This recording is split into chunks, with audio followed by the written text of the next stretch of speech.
Right. Thank you all for joining. We'll get started momentarily here. I think a few more individuals are filtering in.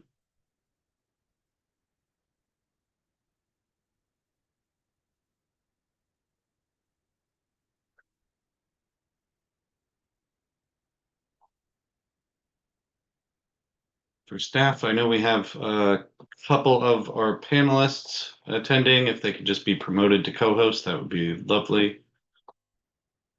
We'll get started in just a moment.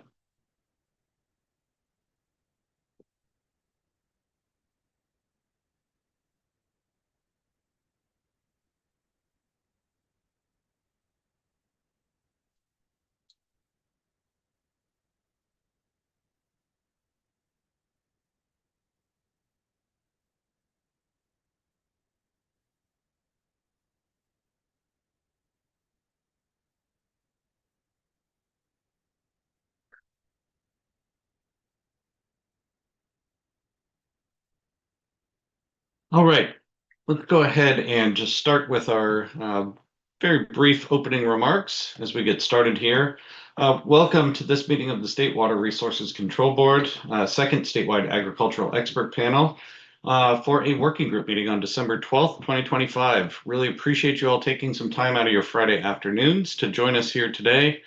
This will really be a continuation of the discussion that the panel has been having for the last several weeks as it refines its responses to the panel charge questions. Before we dive into it, though, I want to run through a couple of very brief interpretation instructions. If you need language interpretation, I encourage you to navigate to the language channels. Everyone must select either English or Spanish. You can find those channels by clicking on the globe icon at the bottom of your screen. If you're planning on listening in Spanish, click mute original audio. And of course, if you need technical assistance at all throughout the agenda today, you can contact staff at that email address listed on the bottom, dwq-ilrp@waterboards.ca.gov. I'm going to turn it over to one of our wonderful interpretation staff, Mark Gutierrez, at this point to run through the same instructions in Spanish. Mark. Thank you, Sam. Really appreciate that. We'll do that now for the benefit of our Spanish listening audience. Muy buenas tardes a todos que nos acompañen el día de hoy. Queremos dejarles saber que tenemos interpretación al vivo disponible para la reunión. Si desea participar en español, por favor busque en la parte inferior de su pantalla un icono con un globo terráqueo que dice Interpretation o Interpretación. Selecciónelo y de ahí seleccione su idioma Spanish o español. Y si desea, puede hasta silenciar el audio original para escuchar solamente la voz del intérprete y bienvenido a participar en su idioma. Thank you so much, Sam. Back to you. Thank you, Mark. Really appreciate that. All right. Before we jump into our meeting agenda, I do want to hand it over to Karen Mogus from the State Water Board for any opening remarks, and then the panel chair, Dr. Daniel Geisler. Karen, anything you'd like to mention to the panel before we jump into it?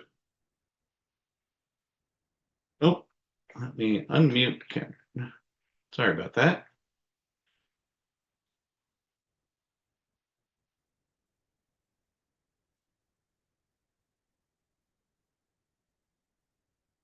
Karen, please. There we go. There we go. Right, clicking. Thanks for allowing me a few minutes to make some opening remarks. I missed last week's meeting, much to my chagrin, although I have to admit I was spending the time with my granddaughter, so I didn't think much about you all, but it sounded like it went very well, and appreciate the continued effort and hard work that you all are putting into this review of our information and making recommendations. It's just really critical. And as you know, a lot of people are paying attention to this process. So appreciate your thoughtful deliberations and look forward very much to hearing more today.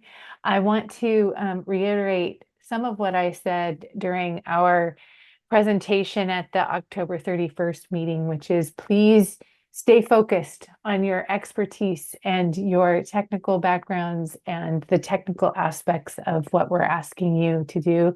And that doesn't just include from the perspective of protecting groundwater quality, but also continuing to support a long-term sustainable irrigated lands regulatory program, as we stated in question 1. So that means, what's the rationale for your recommendations, and are they feasible to implement? So just wanted to remind you, continue to think along the lines of your technical background and expertise. And we, the water board and the board members, will take your recommendations and run and figure out what to do from there. And that can mean time schedules for compliance. It can mean a lot of different things. But just know that our job is to take what you come up with and figure out a way to implement it in our regulatory programs. So with that, again, thank you for your participation and your hard work, and I look forward to hearing your discussion today. Thanks, Sam. Thank you, Karen. Let me kick it over to Daniel Geisler, Chair of the Expert Panel, for additional opening remarks. Good afternoon, everybody. Thanks, Sam and the Water Board team, for organizing this meeting, and thanks the fellow panel members for joining. Let's hope we have a good discussion today, and also thanks everybody for attending and listening in. Back to you, Sam. Great, thanks, Daniel. Let's do a quick round of introductions for our panel members. I'll just read off in the order that I see you popping up on my screen, and then we'll jump into our agenda. We'll start at the top of my list with Ali Montazar. Good afternoon, everyone. Ali Montazar. I am Irrigation and Water Management Advisor with UC Cooperative Extension in Southern California. Thanks, Ali. Thomas Harder. Thomas Harder, good afternoon. Professor of Cooperative Extension, Groundwater Hydrology at the University of California, Davis. Wonderful, thank you. Hannah Waterhouse. Hannah Waterhouse. I'm an assistant professor at University of California, Santa Cruz, soil biogeochemist by training. Thanks, Hannah. Michael Kahn. Yeah, good afternoon. Michael Kahn. I'm an irrigation water resource farm advisor based in Monterey County. Thanks, Michael. Godu Atume. Good afternoon, everyone. My name is Godo Atume. I'm a Sigma Technical Assistance Coordinator with University of California Agriculture and Nature Resources. Thanks, Godu. Richard Smith. Hi, everybody. Richard Smith, retired farm advisor, Monterey County. Thanks, Richard. And Ruth Dahlquist-Willard. Ruth Dahlquist-Willard, Interim Director of the UC Sustainable Agriculture Research and Education Program, UC SWRCB. Thanks, Ruth. Did I miss any of our panelists today? All right. Wonderful. Let's take a very quick look at our agenda. I think many of you joining us online have been through a number of these at this point. Really, the primary focus of today's meeting is to facilitate the expert panel's deliberations on issues relevant to the panel charge questions. So panelists will continue to discuss revised responses that have been posted to the public FTP site and circulated to all of the panelists over the last couple of days. We really look forward to making more progress on those questions. Additionally, there's one more document that the panel hopefully will get to today, and that's a discussion of the overall draft report outline. So we'll spend a little bit of time talking about, at the end of the day, how we want to organize all of these responses into a cohesive document and give the State Water Board your kind of comprehensive recommendations based on the questions. We also, as we have for several of these meetings, we'll have a presentation and discussion with some invited speakers. Today's topic is on nursery crops, and we're going to be joined by Gerardo Spinelli and Bruno Pitten, who will provide a presentation on nurseries around 5 p.m. or so.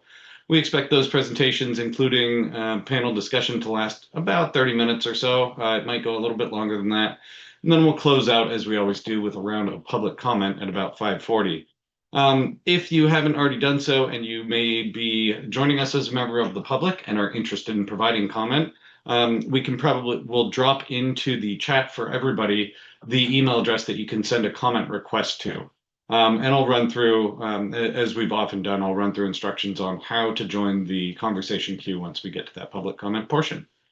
But with that, let's go ahead and discuss some of the draft documents that we just mentioned.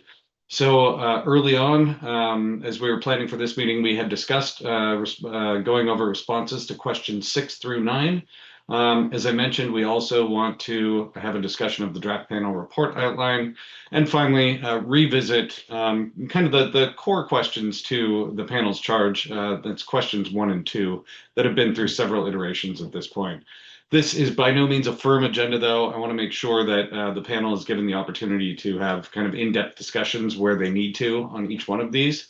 And staff and I will really take kind of a back seat as you work through the different documents. And with that, I want to go ahead and hand it over to Daniel for a continued discussion of the questions. Daniel. Okay, great. Thanks a lot, Sam. So yes, questions 6 to 9 are the questions we haven't really discussed yet as a team. So I think it would be valuable today to start with these questions and have a discussion. And we can start with question 6. Can everybody see that? Yes. So basically, question 6 is, again, is an element from the Central Coast Ag Order 4, where they looked at application of fertilizer alone, basically ignoring how much is applied with irrigation water and how much is applied with organic amendments and compost. So Mike and Richard, correct me if I'm wrong, but my interpretation of Ag Order 4 was that there was basically a 2-step approach. In the first step, growers had to meet an application limit for fertilizer alone, and then in a second step, A-R. And so I think the question here really is, are there situations where it makes sense to just look at fertilizer, mineral fertilizer alone, ignoring how much is applied at the same time with irrigation water, how much is applied with compost and organic amendments? So are there situations where we should recommend that fertilizer alone is a good metric and ignoring everything else, including, of course, nitrogen removed?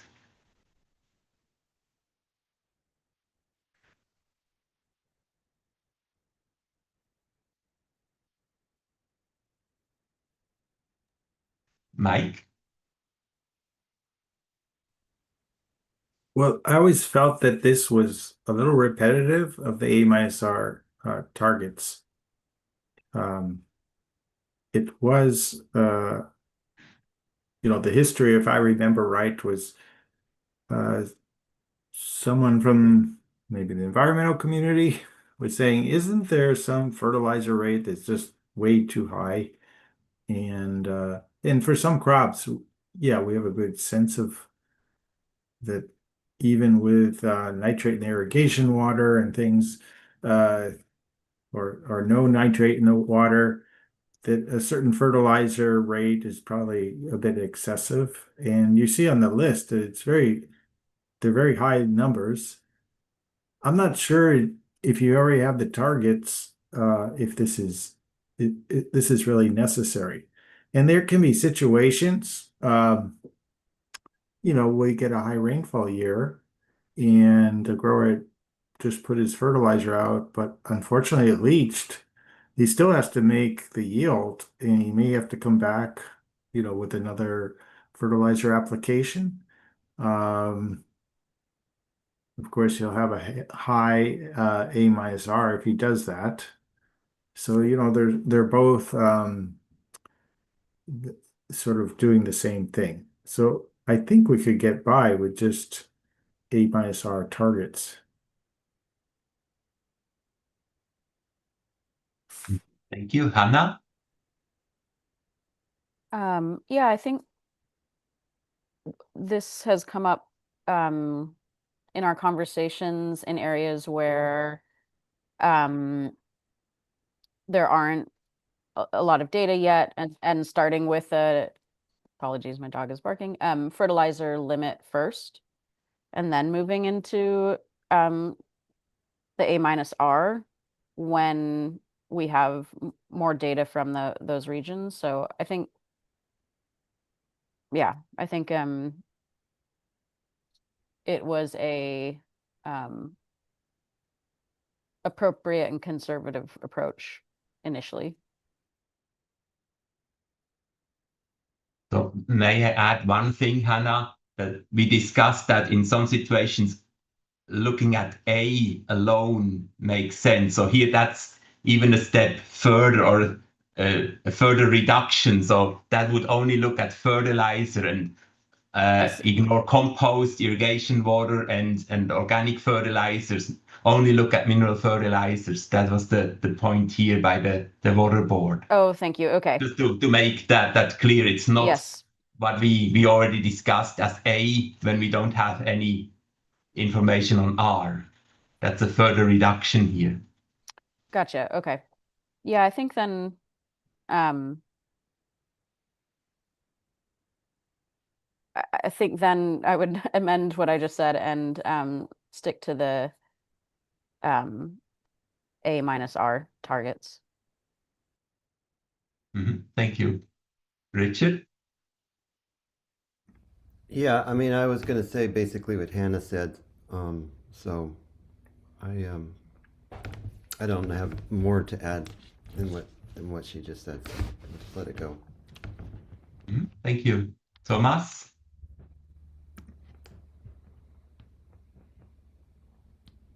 I'm not clear.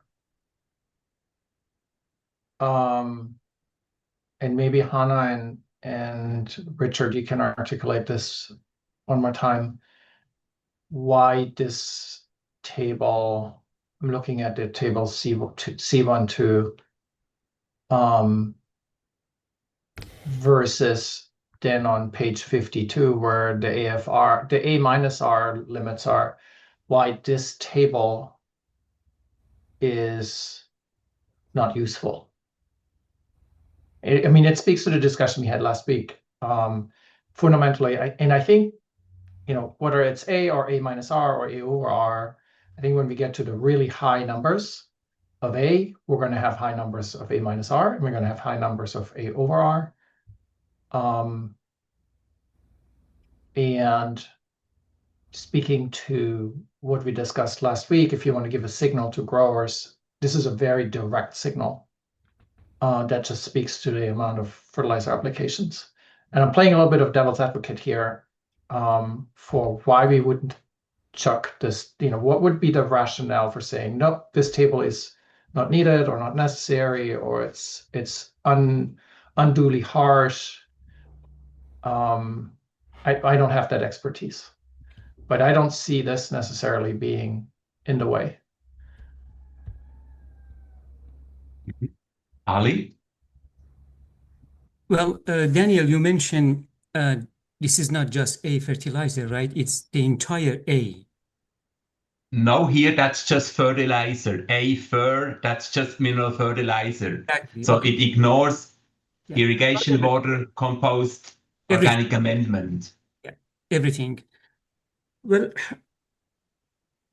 no, I agree, with our colleagues. I think still A-R is a more related regulatory measure here, because at least we can, with A-R, we include what is happening in the field with that fertilizer, even in terms of efficiency or productivity or whatever goes. I think if we take just A, it's a major, but I think we ignore everything there. We don't know what happened in the field, really.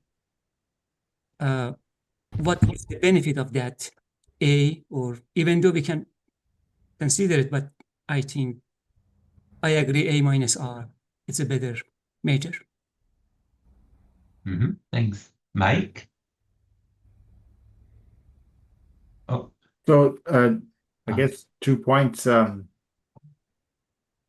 many crops, we don't even know what's the appropriate amount, right? And it's going to depend in different regions. And again, suppose the grower puts a bunch of nitrogen on, but then something happens, like they lose it, but they still need to make a crop. Basically, this would say they can't put more on if they've already exceeded this, once they get to this limit.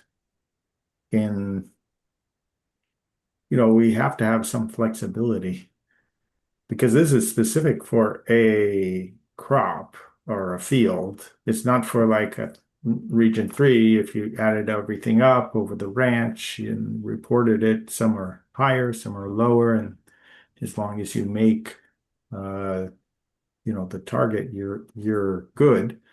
This is saying for a specific field and crop, no matter what the circumstances, you can't go more than this amount of nitrogen. At least that's how I interpret it. Gudu? Godu, can I respond to Mike or just ask him a question real Yeah, quick? if you have a direct response, yeah. Sorry. Michael, so in that situation that you're bringing up with a grower applying fertilizer and then it rains and they still have to grow a crop, wouldn't the A-R also come out really high? Or I mean, I think this is a situation that needs some thought, and but I'm wondering, wouldn't the A-R probably come out high too, or does it not count in that? It depends what they mean in this text by crop. If they mean a field of lettuce, right? It's saying that field of lettuce would, you cannot go beyond this. The A-R can be reported, if I understand, over on a ranch scale or for all your lettuce. And so when you average over all the lettuce on a ranch, you may not be at a high A-R because your other fields might be lower. So the A-R allows more flexibility from field to field. This to me is very prescriptive of what you can do on a single field. Gotcha. Thank you for that clarification. Gudu? Yeah, thank you, Daniel. I think what we have here for fertilizer application can complement A-R. It doesn't have to replace A-R. And I think that was what they had in the Ag 4.0. And I also like this table because it's sort of focused on this 90th and 85th percentile, where it's like the very high applicators. Looking at the INMP tables, the A from fertilizer was very high. So I think if that is the case that was saying from those tables, then it would make sense to have this sort of focus on fertilizer. And it really feeds into A-R because if you make a decrease here, then that would also decrease. But some of the reports that were shown to us is a lot that is applied with fertilizer. So also targeting that like main source. But I don't think having this should then remove having A-R. I think they should complement each other for this high discharges. Thank you. Thomas? Yeah, if I can share my screen. I took the liberty last night to take the tables we received from Sam, and I used the APN ID data that we have for the Central Valley, and I culled out all the almonds. There were about 40,000 almond records in one of those tables. I culled those out. I averaged over the 4 years, 2020, 21, 22, 23, the A, and I averaged the R, and then I took the difference between that average A and that average R. And I'm basically showing on this graph for the 10,000 APNs for which we had at least 1 year of data, many of them 4 years of data. I show on the x-axis the A, so the applied N, fertilizer N. And actually, this might include more than just commercial fertilizer. This, I think in the Central Valley, this A actually includes amendments and other things. Yes, It doesn't include irrigation water too. and maybe irrigation water also. Yes. It doesn't include atmospheric deposition. And No. then on the violence are the A minus R. So there's, in the axis is from minus 100 pounds per acre per year to plus 400 pounds per acre per year. And there's a relationship between the A and the A minus R. And I don't know where the 80th or 90th percentile here would sit, but probably, somewhere between the blue and the purple. And so you could either say, want to do an A over an A minus R that we set at 200 pounds or at 150 pounds or 100 pounds, or we look at an A of 300 pounds and it would kind of be the same. And similarly, we could do this with A over R, which is sort of, I think of as a performance metric. So this is the same thing, but now it's A over R with the x-axis from 0 to 6. So 1 and 2 are here. So this is 1, this is 2. So twice as much applied as removed. And remember, this is on a 4-year average A and a 4-year average R. And again, you have this relationship, really close relationship of A over R and A. I just wanted, and similar things I think could be done on the other crops. Either way, I think what we're saying is either way you get at reducing A minus R, and that's the more direct one we want to reduce. I can see why somebody would use A because that's just, I think that's what you're saying and go do. There is a level of fertilizer application. If you have that level of fertilizer application year after year after year on your broccoli, if you're just reporting by crop, or year after year after year on your almonds, where it's really, continuously, and it's 400 pounds or 500 pounds, then that's just, there's something wrong with it. Or am I misunderstanding that? From all I know about, and almonds is maybe the one and I know nothing about any of this from an agronomic perspective, but almonds is maybe one that I know a little bit more about. And just this much. So you looked at A and R. So the question 6 is really, should we only look at fertilizer? But in your graph, you included irrigation water. And so would your graph, how much would be added if you looked at only fertilizer and not irrigation and inorganic amendments? That's basically the question. So would it add to have 2 different graphs, one showing only fertilizer and the second including all the A's, all the components of A? That's really question 6. That's not how I interpreted it. I was more about I thought 6 was asking, is it okay? I think where we already landed in the discussion is that A minus R is sort of the overarching metric, right? And whether it's A minus R, whether it's some modeled evaluation of how much leaches out of the root zone with CV SWAT, that's sort of one basket, one metric that clearly is sort of where we are all very supportive. To me, question 6 is if somebody has, in addition to A minus R, like in the Ag Water 4.0, says, you know what, we're going to give a direct signal to the grower and say, it's not okay to apply 400 pounds of nitrogen year after year after year on your broccoli or on your almonds, because you got 90% of your peers not doing that. Mm-hmm. Okay, so Mike and I are tasked to write a first draft of the answer. Do you think, Mike, we have enough information to include all the opinions? Well, it doesn't sound like we have consensus on this. Yeah. And Richard, I don't know if you have a viewpoint. And Gudu also raised her hand. Well, Gudu, go ahead. You. Yeah, I was going to bring up just with the conversation now, there's been a few requests for acreage data for the San Joaquin Valley. I think the conversation we're having will be very difficult to sort of assess where growers stand, who's within the 80th percentile.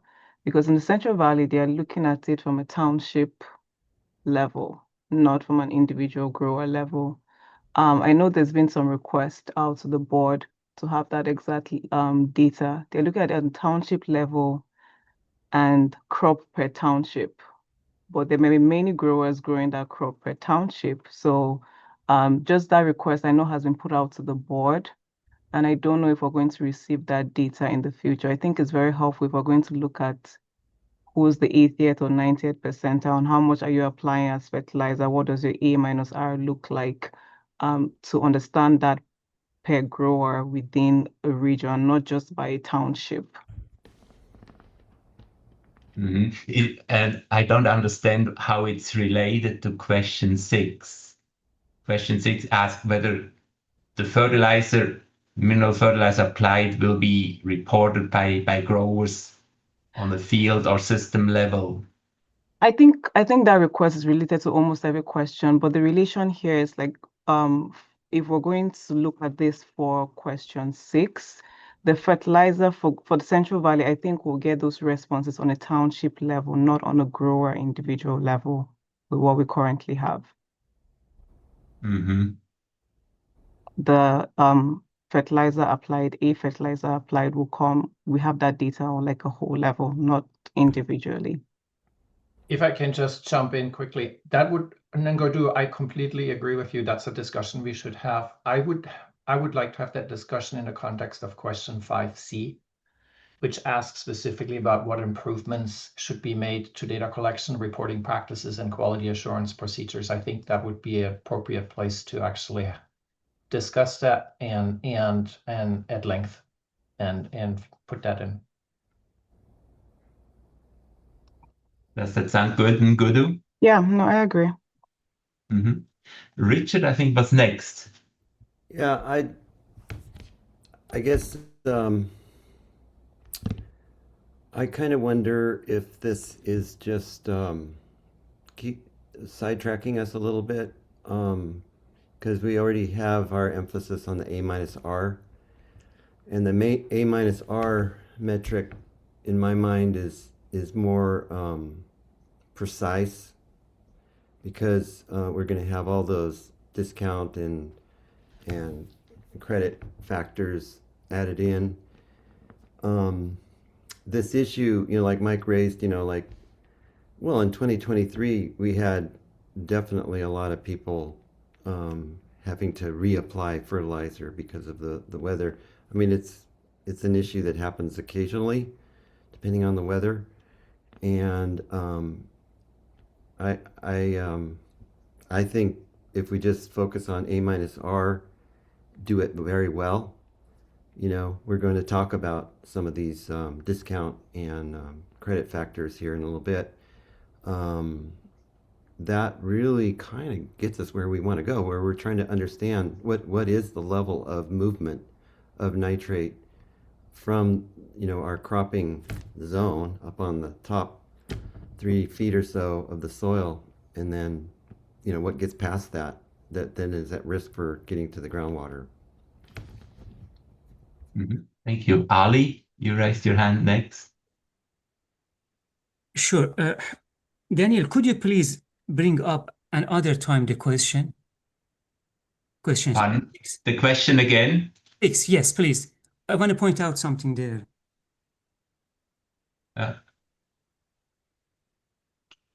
Yes. Well, that's question 6. I think the question, if you look at what the question says, so it says, what growers are doing and consider the California FREP data. We already talked about that. There is nothing there. So it means the fertilizer recommendation for each crop or those numbers are not there. I think this question missed something there. Whatever it is, it's comes from growers. There is no recommendation, specific recommendation from FREB for crop we consider. So I think we are missing something there. And if you consider also this, I think Michael Kahn mentioned very well something there. I agree with that. You know, he mentioned if the growers should not do that. You know, if growers knows a rain comes, should not apply fertilizer. You know, this is part of the recommendation we do. But if it does, so if it does, it means the growers lose. Fertilizer needs more application. So when we don't have R here, perhaps the growers should apply more and more, and because of the bad management practice. But if we have R there, we can catch there, because there is nothing goes to crop and yield and efficiency there, and we can catch it. I think a combination of R and A should be a good combination, A minus R for major. I think A fertilizer, you know, we are really missing something, and we are not ready actually to even go with that recommendation, because in most cases, as I mentioned, FREB doesn't give us any recommendation. We are rely on A comes from growers. That's all. Thank you. Thank you. So if I may summarize what we've discussed so far, I think most of us agree that there's something missing when we look at fertilizer, but some of us also think if a region wants to include or look at fertilizer alone, they should be able to. So we don't want to discourage anybody to do it, but probably it would be better to focus on A and A minus R and get the data to calculate these metrics instead of spending a lot of resources on determining what is an excess fertilizer application rate. So that's kind of what if I had to summarize it so far. Hannah, you're... Yeah, if I'm remembering correctly, the Region 5 and Region 3 both use, as a way of reaching out to farmers, some of these percentiles of application. So for really high appliers, I wonder if it's a useful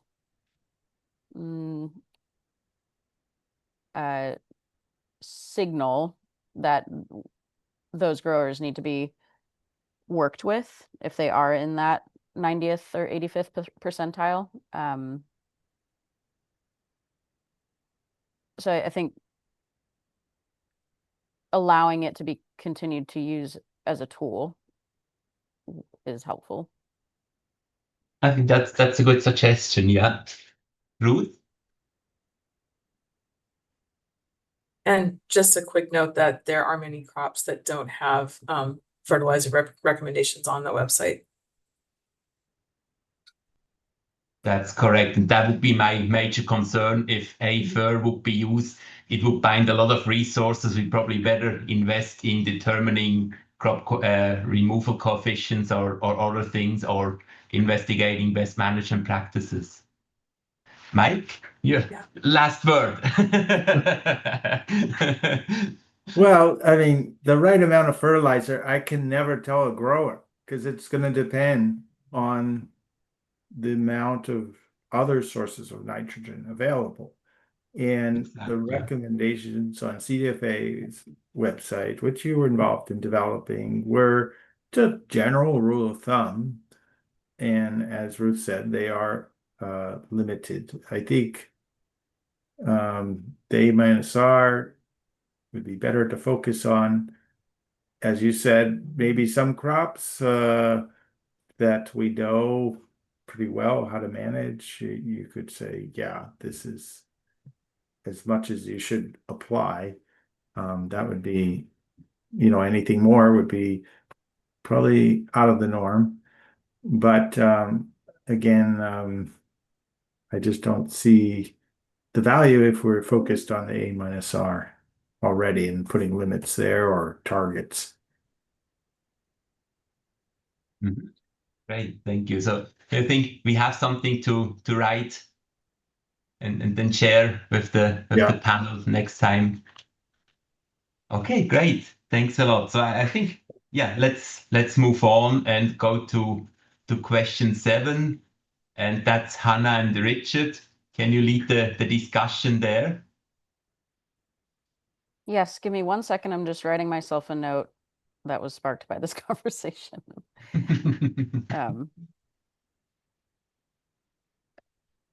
Okay. Yeah, so question 7 is about discount factors. Daniel, I don't know if you have a copy of the question up. I can actually just share my screen. If you have it, otherwise I. Yeah, give me 1 second. Mhm.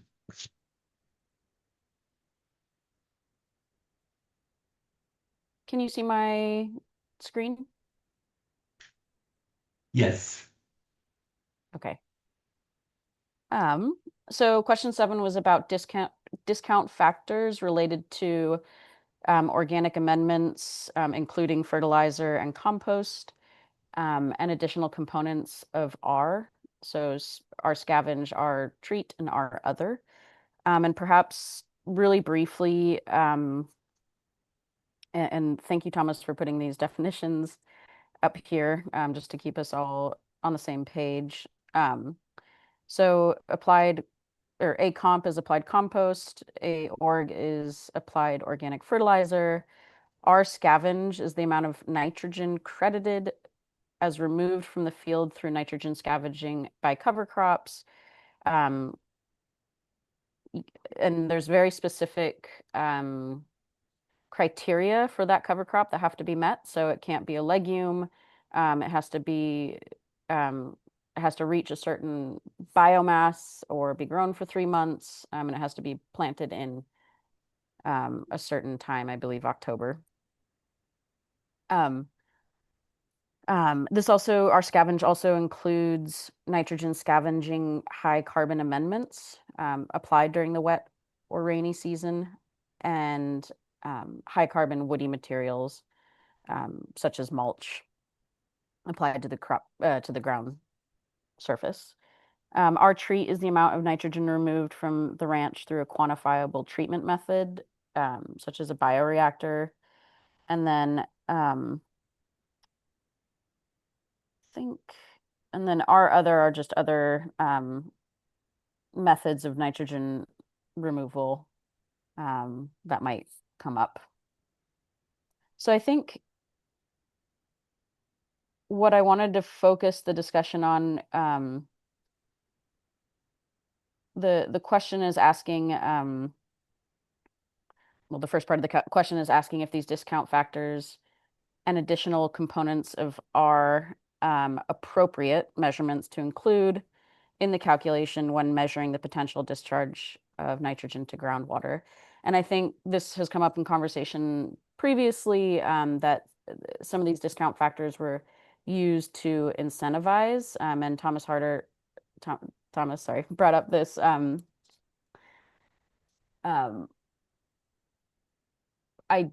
idea of incentivizing versus regulating, which I think the ag order does both, incentivizing and regulating, and really focused on some of the lack of guidance around certain of these terms.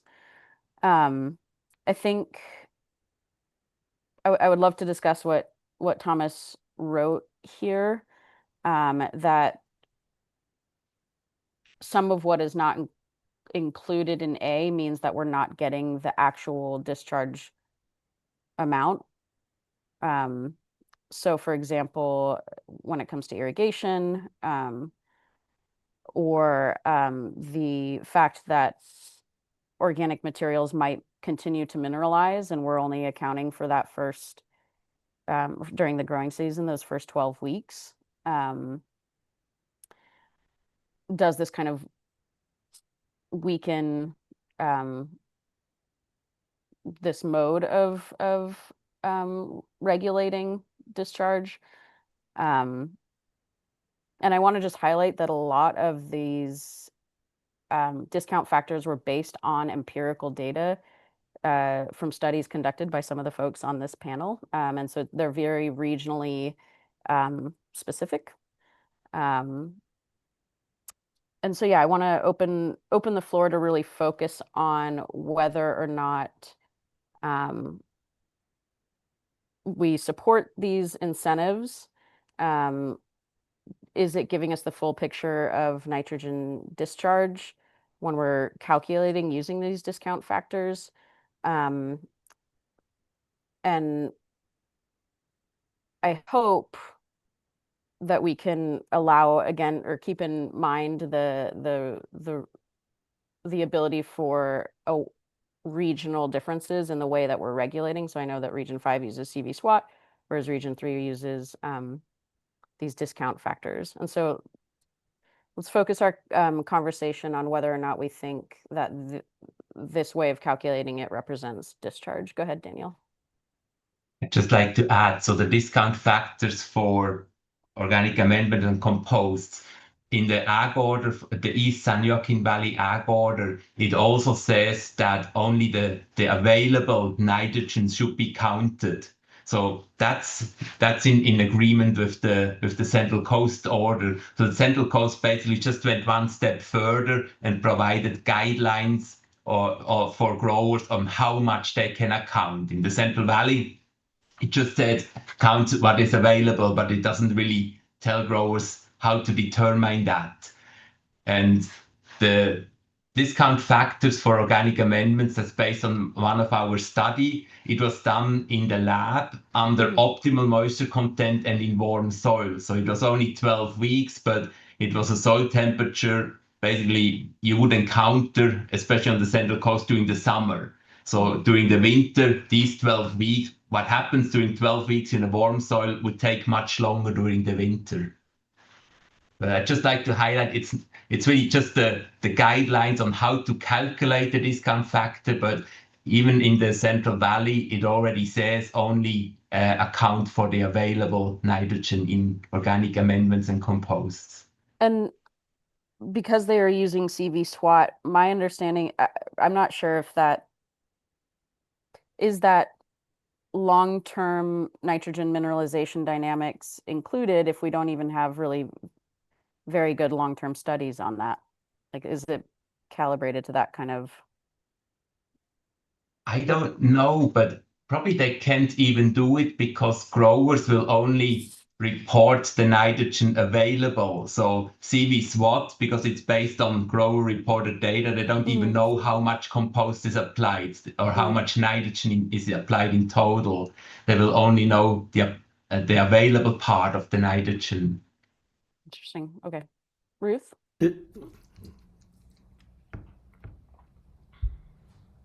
I just want to emphasize how important these conversations are from a technical perspective about the quality of the data and the support for reporting. If you know that the variety of coefficients listed in that table is something that is important to know, whether growers are calculating that on their own with guidance and with training, or with the third parties making that calculation. But the contrast between the Central Valley and the San Joaquin Valley is important there. In the San Joaquin Valley, there's much less calculation on the part of the coalition of those kinds of metrics. My understanding, Ruth, is that, and Richard and Michael, please correct me if I'm wrong, but that the third party does calculate these discount factors and such. Yeah, that's great. And if that's not the case, then I think technical assistance is appropriate to consider for other regions. Richard. I was just had a quick question, Daniel, based on what you just said. How then you mentioned that the growers are providing basically discounted numbers according to their understanding of what becomes available.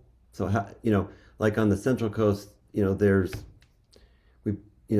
Central Coast Ag Order provided, like you said, these methodologies, these ways of calculating those amounts. But what's happening in the Central Valley? I got confused. I'd like to know how that's done there. So I don't know how growers determine how much of the nitrogen they apply with a compost is available. There are no guidelines. It just said report the available nitrogen. More or less, I can't remember the exact words, but that's more or less what the ag order says. That's probably something we need to understand. If there's a speaker, somebody could answer that question. It'd be good to Ken know. Miller could probably address that question. Yeah. Ruth? My understanding is it's up to the grower to calculate that on their own and put it into the reporting in the way that that is appropriate. So it's not really broken out on the forms very specifically. It's kind of up to the grower, and it seems to me that when it's not specifically named, as it is on the Central Coast, there's less of an incentive to do all of that calculation and measurement on one's own. Ollie?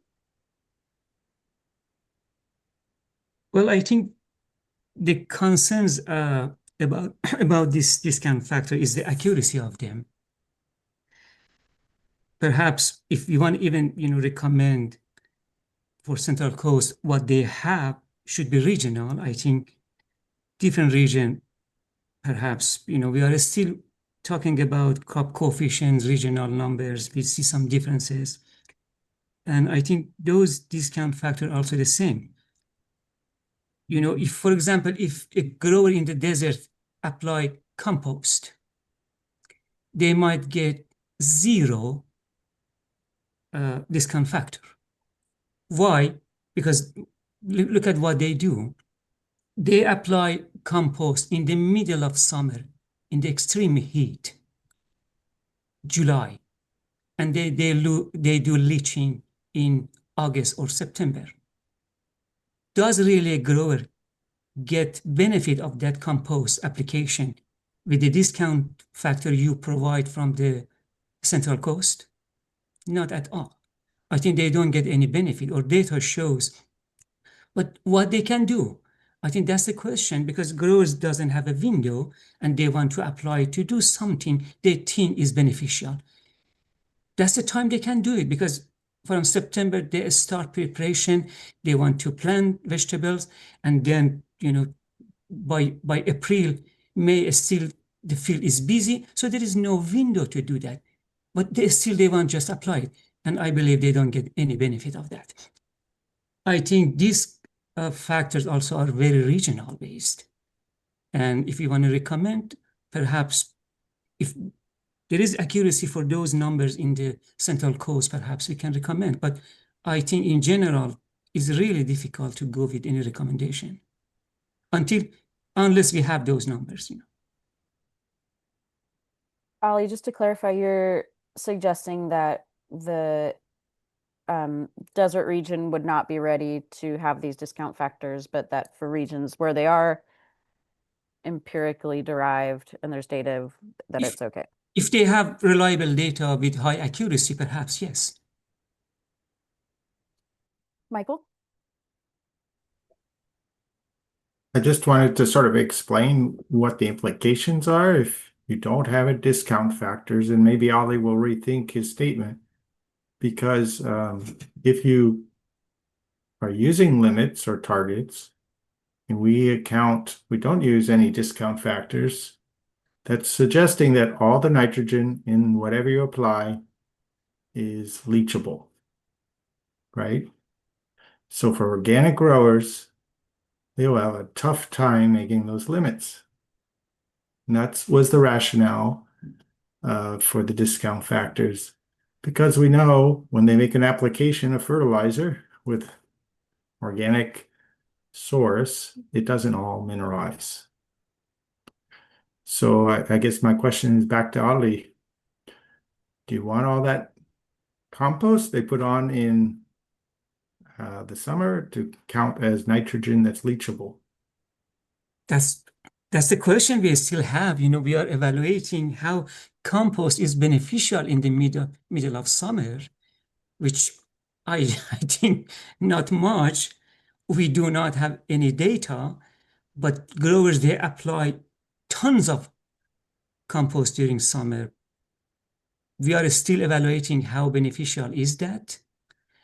There are some incentives, and growers, they have their incentives for to apply compost. My point is, how beneficial will be those composts, or what will be the discount factor actually in the desert for compost.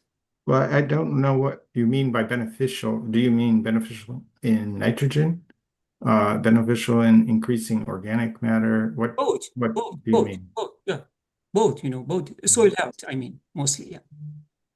Yeah, but we're talking about what is the contribution of nitrogen from those products. And if you have a very, high CN ratio, it might not be that much nitrogen that mineralizes. And so if they're putting a lot of compost on and there are targets that would count against, all their nitrogen applications, is if you don't have any discount factors. So just keep that in mind. Ruth? We do not have any data on that, we don't really know, because that's the extreme temperature, and they have 2 months on those, what is happening, and then leaching. We do not have any study, what happened. But thank you for mentioning. Ruth? So there was a question before about what the Region 5 is doing, and I put a link in the chat to the nitrogen management summary report. Would it be helpful? Could I just quickly share my screen? Yes, Yeah, that let would me be great. stop sharing. I was just looking for those. Okay, go ahead, Ruth. Okay, so and if anyone is on the call from Kings River Water Quality Coalition, please correct me if I have anything wrong here, but this is off the website. So this is the INMP Irrigation Nitrogen Management Plan worksheet. And so there's a bunch of things reported here, and here's the nitrogen management section. So there's a line for soil available nitrogen root zone, irrigation water, and then box 11 is organic amendments, which can include manure, compost. So there is a box to check for cover crops, but it's up to the grower to calculate nitrogen coming from organic amendments and then put it in the recommended and actual, and then report it in the summary. And there is some technical support on the website. It links to actually Daniel's UC Davis nutrient management site that has the mineralization calculator, which has some organic amendments listed, but not all, and I think not cover crops. Correct me if I'm wrong. So I think that it's interesting to see these two approaches. One which provides credit for those practices and amendments that's calculated by the third party, and one in which it's the grower's responsibility to do those calculations on their own and report it as part of their nitrogen management plan and in their summary. Thanks for looking for that and pulling it up. Sam. Oh, I just want to do a quick time check for all of you. Definitely don't want to cut the conversation short, but I know there's other questions you wanted to take a look at as well. Still have an entire hour for the discussion, is that correct? Okay. Yes, correct. Richard. Ollie, I think, I don't know what your temperatures are there in July, but maybe the studies that have been done on compost maybe have not included those temperatures in the evaluations. I mean, I'm guessing it sounds like they don't, based on what you're saying. And this brings up an issue that that, you know, as we go along through this expert panel process is that, you know, there's research that needs to be done in specific areas, maybe specific regions, to answer some of these questions. You know, I think in Region 3, the staff at the Regional Water Quality Control Board really scoured the literature to try and come up with, like for instance, these discount factors for the organic amendments, organic fertilizers, and compost and so forth, and actually some really timely research came available, by the way, through this process, and that was really very nice. So, but these are things that we want to also include in our report. Is emphasize the need for specific research in certain areas, and even in areas that are have been well researched, there continues to be areas that need further research. So that's it. Maybe we can highlight that in the next round of edits. Mm-hmm. Thomas. Yeah, let's see, am I muted or not? No, I'm not. I just wanted to add, this is great discussion. And I just wanted to add to say, regardless of where we land on these, I think it's good to know sort of and hear how you think about these organic amendments. More sort of in a bigger picture overview, I think I don't have an issue with either one of these approaches, whether it's the Central Valley approach or the Central Coast approach, whether you give explicit discount factors, and I certainly don't have the knowledge to say these discount factors are right or wrong. It is one way for the regulator to go about this, and in the Central Valley they chose another way to go about this. But it's fundamentally all aiming at understanding A-R. And what I see, and this might be something that Richard and Michael and Ollie, you guys can comment on, and Rachel, the degree to which all these organic amendments that are not available eventually show up. There is the question, there's a turnover there. And if I don't know whether, concerning ourselves with any changes in organic matter content, which has implications for nitrogen storage, whether that's something to discuss in this context, whether that should or should not be included. I think both the Central Valley and the Central Coast have chosen not to look at that because that's a really difficult number to get to. And it always also, those nitrogen numbers associated with actual changes in nitrogen or in organic matter content can be very large. That's more sort of a long-term, to me, it seems like that's a long-term perspective to perhaps take that really doesn't fit into these annual reports. But I think overall, I think what I'm trying to look at is, are these approaches reasonable? And they seem to be reasonable in both cases. And I wouldn't want to prescribe one approach. I wouldn't want our comments to be interpreted, oh, now everybody's going to have to do the Region 3 approach with discount factors, or, oh, now everybody's going to have to use the Region 5 approach with CB SWAT. I don't feel from my end either approach is off in a way where they can't do what they want to do. I think both approaches are valid. Both approaches have a lot of information in them. Both approaches have limitations. And much of my editing was to sort of capture that.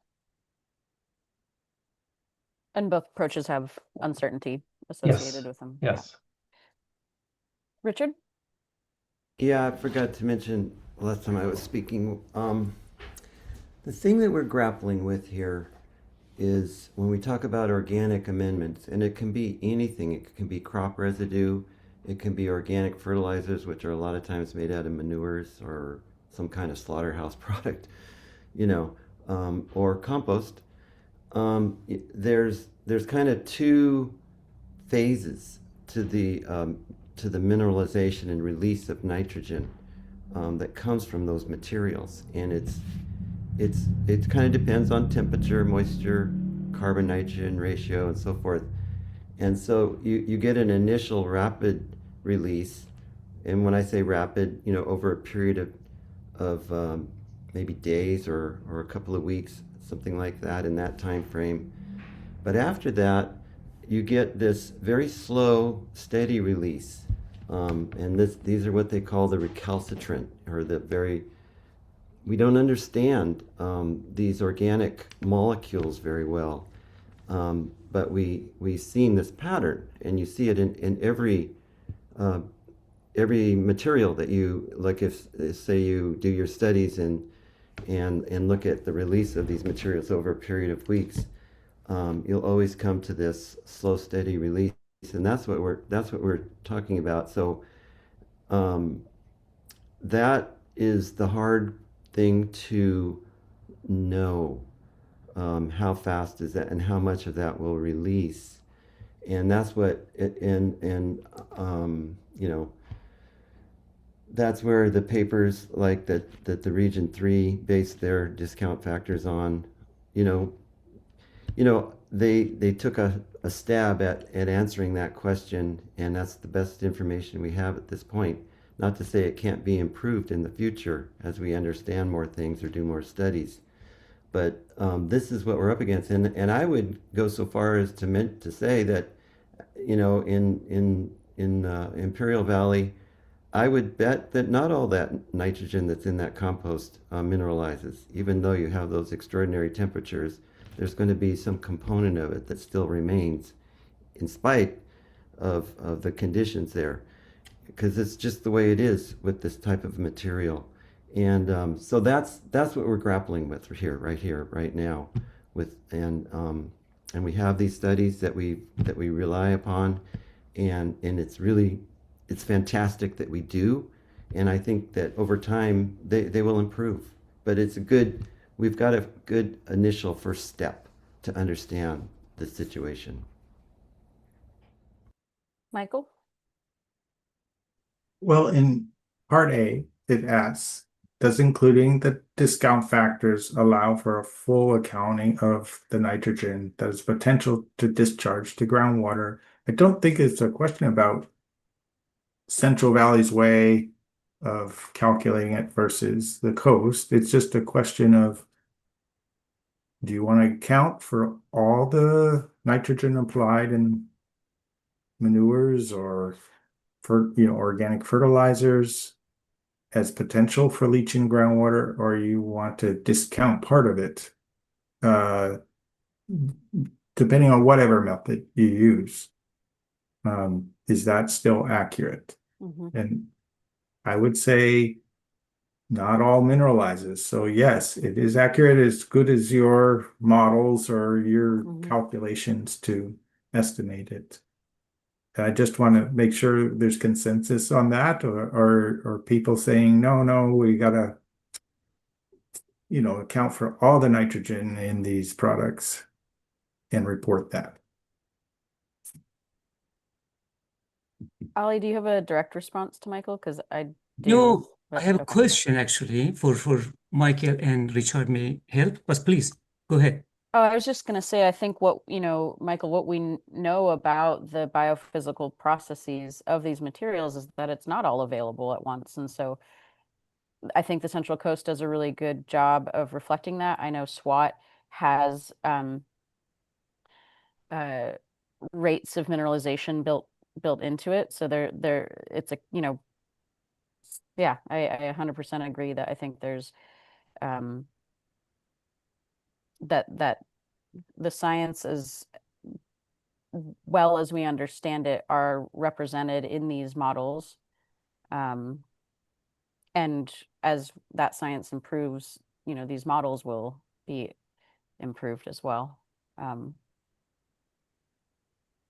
So I think I'm hearing agreement, but Ollie, go ahead.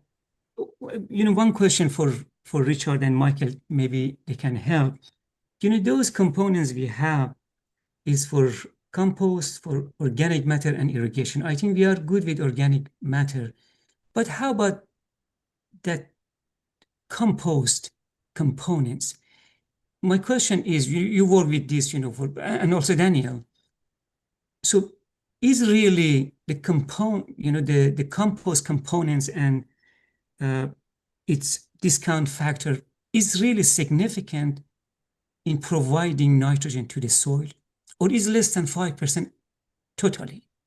Do you have any idea, what really comes from, which percentage really comes from compost? I'm guessing it's very low.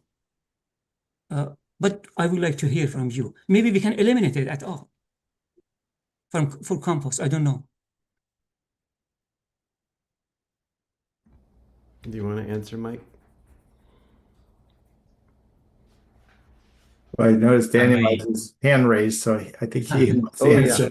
Let's hear from Yeah, Daniel. if I may answer. So yeah, the nitrogen from compost, especially when it's green waste compost, is the amount that becomes available, the percentage is very low.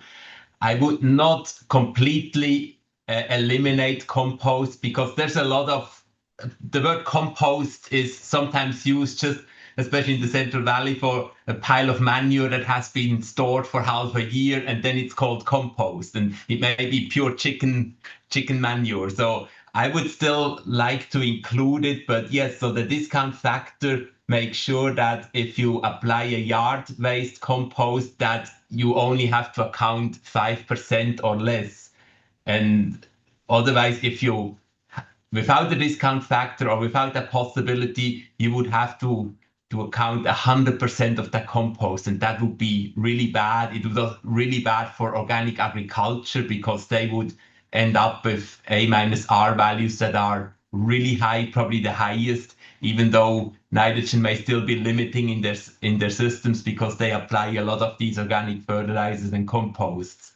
So only accounting for the amount of nitrogen that becomes available makes a lot of sense. It's done in both areas, in both regions, in the Central Valley and on the Central Coast, but it's just the Central Coast that gives clear guidance. In the Central Valley, the growers can choose what they want to report. Thank you.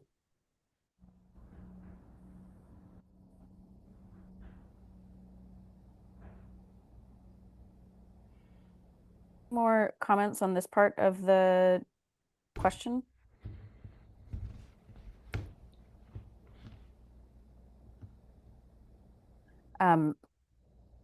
If not, the second part of the question. You can go to. Oh, answer question. sorry. No, I have a question on D, so you can go on to the second part. Okay. The second part of the question was about whether these additional components of R result in valid and comparable A over R and A minus R values between different growers.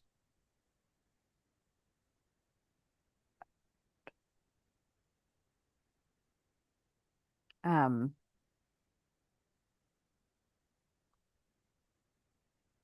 I think it seems, based on the comments provided, that most of us agreed that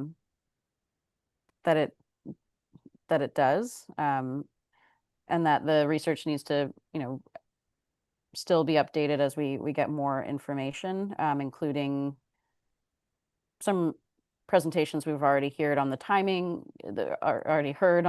of cover crops, given that there are these strict metrics that have to be met before that discount factor is given to the grower. Anyone want to, any discussion around this that people feel compelled toward? Can you post the verbiage? Okay, yeah, let me share my screen again, sorry. Thank you.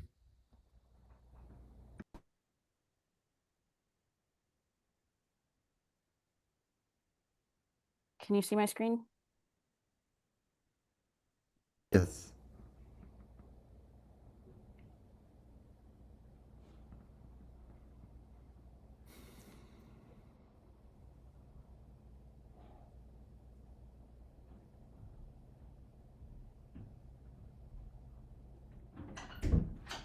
Daniel. Yeah, I think, I mean, it's been known for a long time that especially non-legume cover crops can scavenge nitrogen. They can prevent it from being leached because they take it up, incorporate it into their biomass. And I think cover crops or non-legume cover crops can really be an important tool for growers to prevent nitrogen or nitrate from being leached. And so I think it makes a lot of sense to give a credit to that nitrogen that is taken up by the cover crop and then not released in the short term. So I agree with including that as a component of R. Godu? Thank you. Hannah and maybe Richard, can you expand on the line that said AG 4.0 provided a credit for 97% of the N contained in overwinter cover crops? I can also look this up, but if you can just provide more information on that line. Yeah, I can take a stab at it, and Richard, you can correct me if I'm wrong. This is so the 97% of the nitrogen contained, so with the specific criteria that farmers have to meet with that cover crop. So again, planted in October, grown to a weight of 4,800, is it kilograms per hectare or pounds per acre? Pounds per Sorry, acre. right, pounds per acre. Planted in October. Oh, and it has to be a rye cover crop, based on studies that Richard and Eric Brennan, who you've heard from in the past, have done. They found that once it meets those criteria, it gets to a C to N ratio where most of that nitrogen, 97% of it is not at risk of leaching. And so is that correct, Richard? That's pretty much it, yeah. Did that answer your question, Godu? Yeah, Okay. thank you for clarifying. Yep.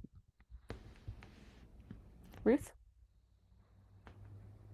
I really agree with the last sentence there in red, that the credit does encourage implementation of those practices, which have multiple benefits, including to groundwater quality.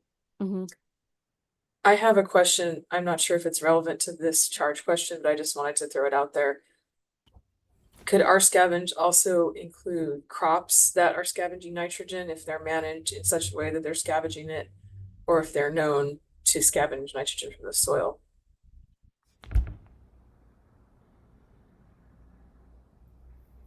Would these would be unfertilized crops? Or minimally fertilized, so that Okay.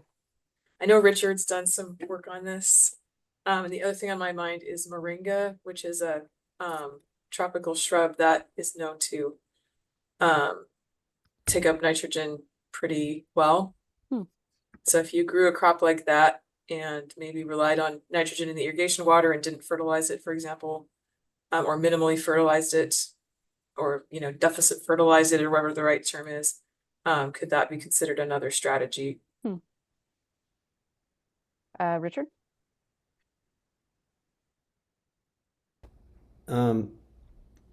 So that's an interesting question. And I've struggled with that question because one of the things we've seen here is, like, for instance, a lot of the cole crops, specifically broccoli, for instance, is very good at scavenging a lot of the nitrogen that it needs to make a crop, right? And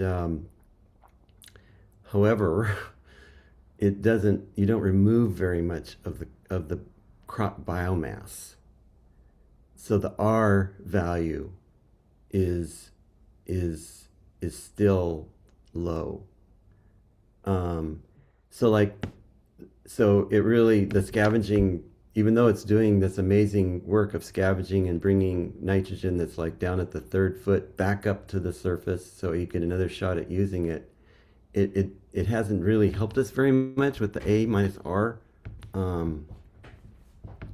because of the numbers. But the crop that you're talking about, if they're not fertilizing it, and if they're removing a large percent of the biomass that it produces, it seems to me it's a little bit like the alfalfa, not exactly like the alfalfa, but I mean a little bit like that, in that you might have very little A and a lot of R. Is that the case for that crop you're talking about, Ruth? I think there's a need for further research, but it seems to be good at that.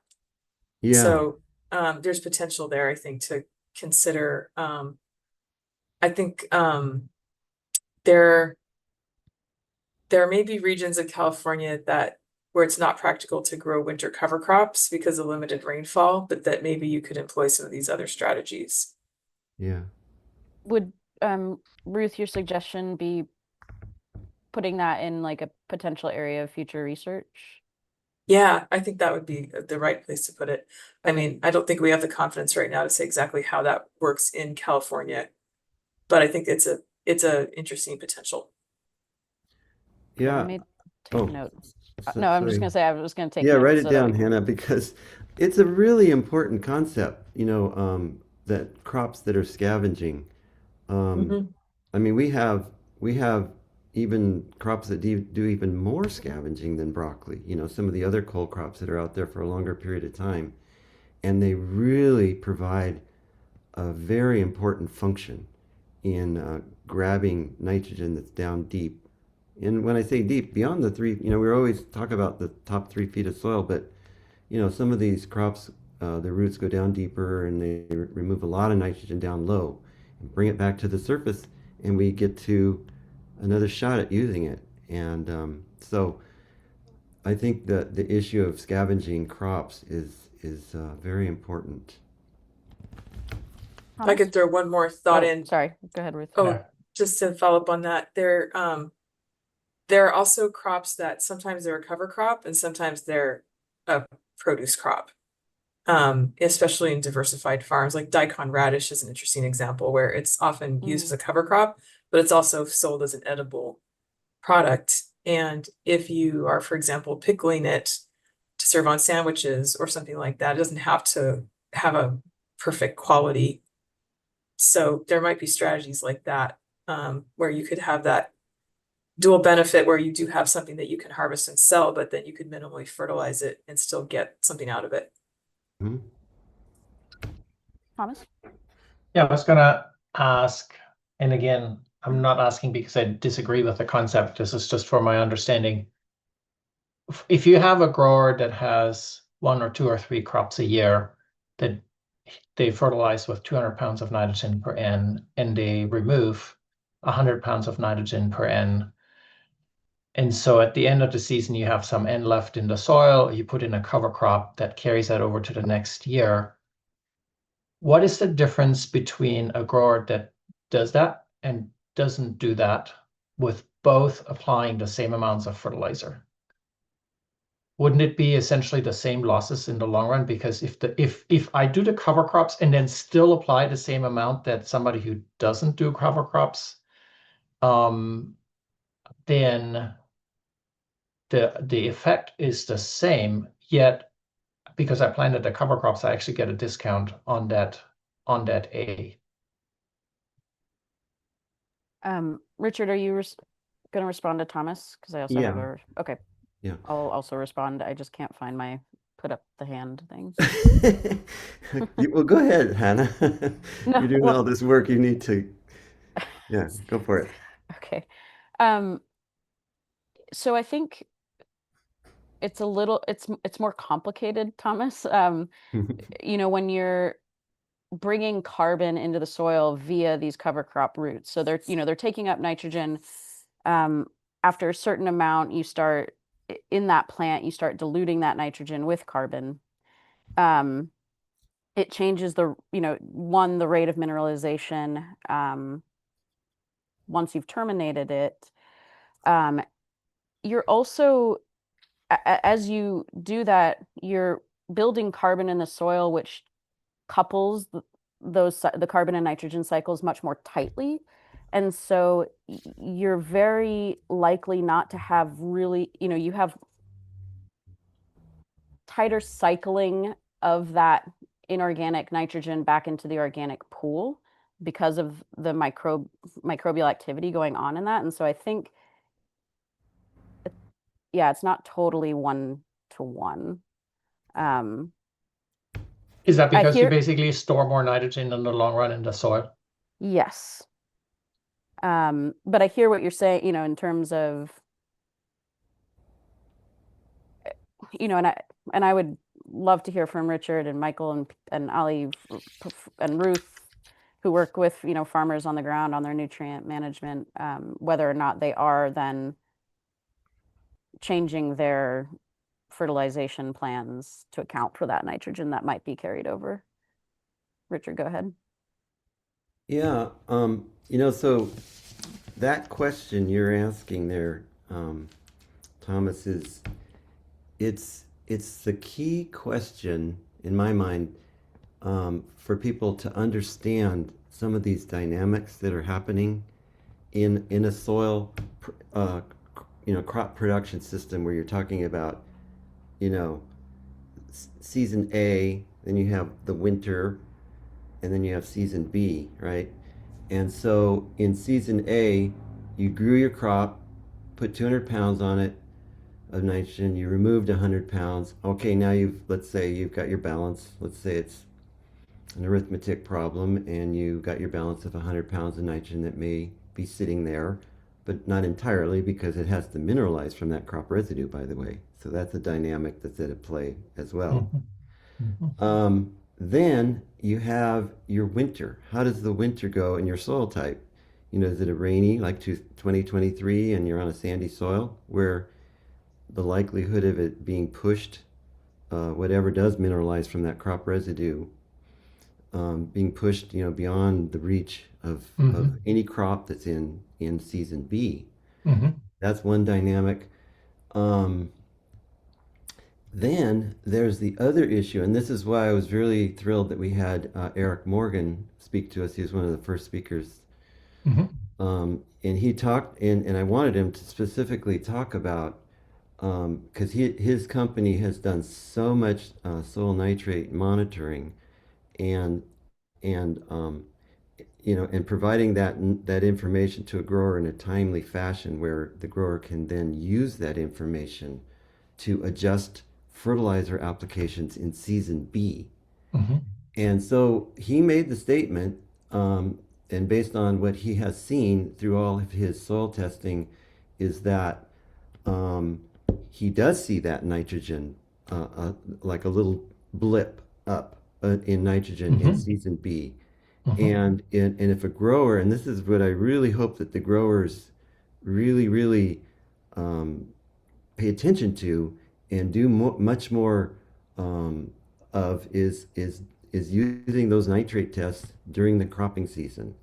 And so in season B, it's very, the ideal scenario would be that, let's say you were going to put 200 pounds on a crop then in season B, but maybe because you have some release of that cover crop from season A, you only need to put on 150 pounds. That's the goal right there, that we're trying to achieve. And so this business of in-season nitrate testing is critical, and it's totally tied in with what happens during the prior fall, and during that winter season. Daniel? I just wanted to ask you and Richard, you got a lot of written comments too. Do you have, is it possible for you to revise your response, or are there things we should discuss right now as a group? Are there other topics, or do you feel comfortable revising the documents based on all the comments you received in writing and based on the discussion we had today? I think the only thing I would say is that Godu had a comment or question about D, so maybe just Please go ahead. Yeah. Yeah, I haven't seen this version that has a red I have the older version. But I was going to make a comment. I think it was still Eric Morgan that sort of presented on there's some regions where there's so much nitrate or nitrogen in the irrigation water that you might not need to apply fertilizer as much, and just how you all were capturing that. But I see additional language here. So I can go through that and provide comments and maybe in the follow-up discussion. But I know that that was a point that one of the presenters made to us. And then also have just this discussion on should they be excluded, which is the question there, but that can pause for the future. Hannah and Richard. Richard?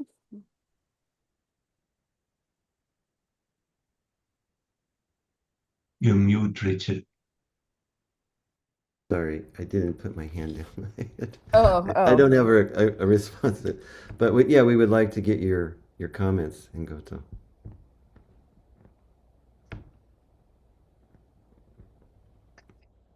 Okay, are you comfortable with revising the response based on the discussion and the comments you received?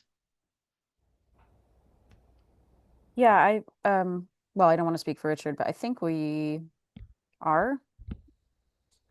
Richard, would you agree? Yeah, I mean, I think we got great feedback, and if somebody has something more to comment, please do. And but don't tell us that we have to have it by next Wednesday. No, God, no. Sorry. The good news is next Wednesday is just a listening session, so our next discussion will be on January 7th. Okay. Okay, great. So that We can handle that, right, Hannah? I think so, yeah. Okay, then why don't we move on to question 8, and that would be Ruth and Nguru. Could you lead that discussion? But thanks, Hannah and Richard. I can start us off. Sam, what document should I share my screen, and what document should I use? Yeah, so question 8 went out. The text for question 8 went out before last week's meeting. It should be labeled version 1. I don't believe you've talked about this one in group yet. Right. Yeah. Okay. Give me just a second here to open it in share screen.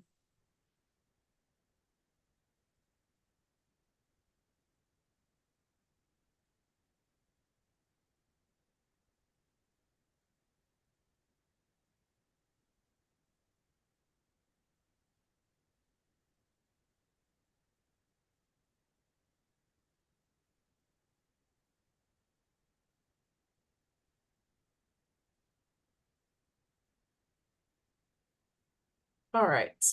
Sorry for that small delay.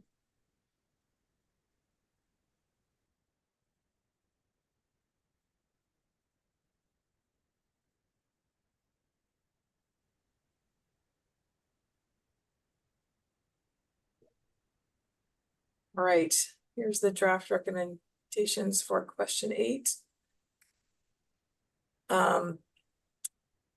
Is there enough data, excuse me, and scientific research to conclude that small and/or small diversified farms are operated in a fundamentally different manner that results in a reduced water quality impact compared to larger farms on a per acre basis? If yes, what criteria could be used to identify the operations that have reduced water quality impacts?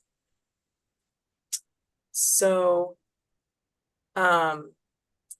we thought it would be helpful to list out several categories of small farms, which are obviously not all the same, across California's diversity of over 400 specialty crops in different regions and different cropping systems. So this is, I think, sort of an outline, and it would be great to hear feedback on what might be added to this, and we can obviously take comments and fill it out as we go along. So, and would be interested to hear if others think these categories are the right categories. So on a really general, broad level, I think it's hard to say small farms are always different from large farms in terms of their nutrient management strategies.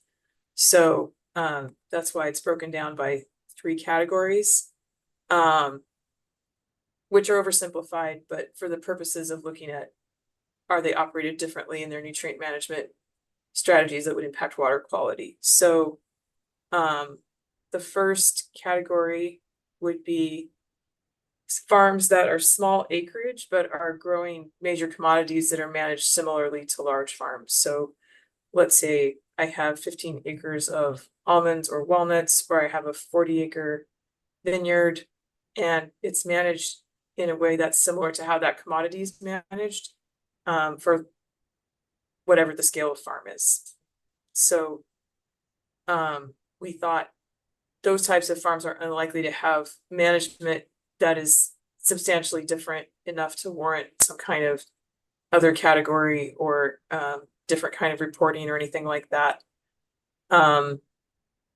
Let me stop there and see if there are any comments on that idea or on that text. Just trying to pull out this category of just because a farm is small acreage doesn't necessarily mean it's managed differently than other farms of that same commodity within the same kind of production system.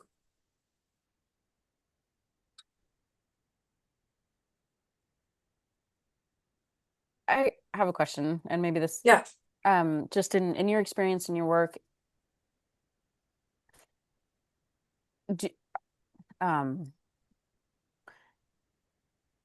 have you seen, you know, a farm like this starting out and then potentially changing over time toward either more diversified or incorporating more regenerative practices or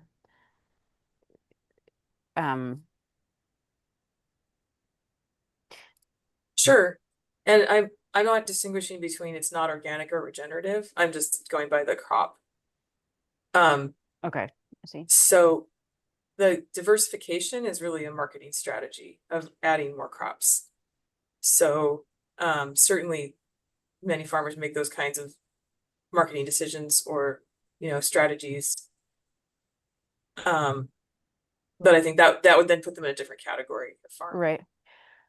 The reason I'm asking is just I'm thinking about reporting burden for some of these smaller, you know, operations, maybe not the ones owned by larger corporations who might have the capital to more easily fill out forms and you know, have a whole team dedicated to that. But yeah, just thinking about the reporting burden for maybe these smaller family-owned farms. I think that's oh, go ahead, sorry. No, just keeping that in mind as we're thinking about this. I think that's absolutely true.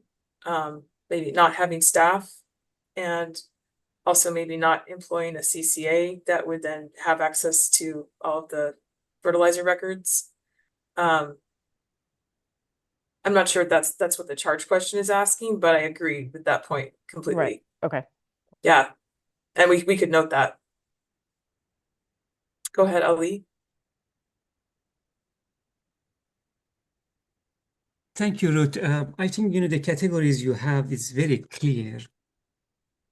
One question, this is a question for you, perhaps you are the most qualified person to answer this question.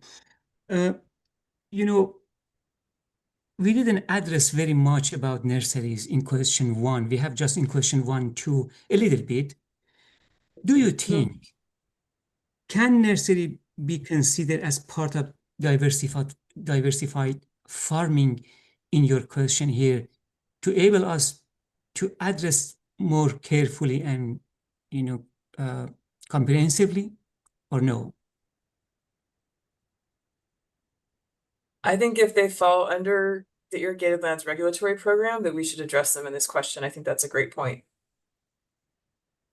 So we could add a 4th category for nurseries. Because we don't address them well, you know, in the other part. We just, you know, we just touch it, but we don't comprehend. Yeah, I think that's a really great idea.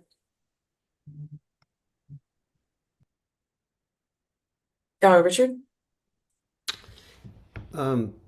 You guys did a great job organizing this section. It's very nice to, kind of frame everything the way you did. Question I have about this particular group of growers. The criteria that you guys laid out in the East San Joaquin order, where you had the different size categories and income categories. Did these growers generally meet that criteria, or would they generally not meet that criteria? The growers with the major commodities for simplification. Yeah.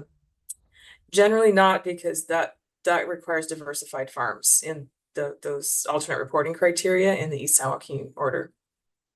Oh, okay. So So that's an issue then, right?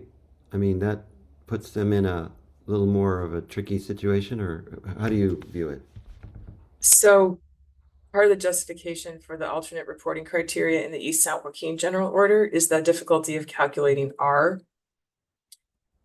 So for a small diversified or even a medium-sized diversified farm that has many crops over 3 or 4 production seasons, overlapping, rotated, with maybe sometimes multiple market channels, with limited data, it's very difficult to calculate R.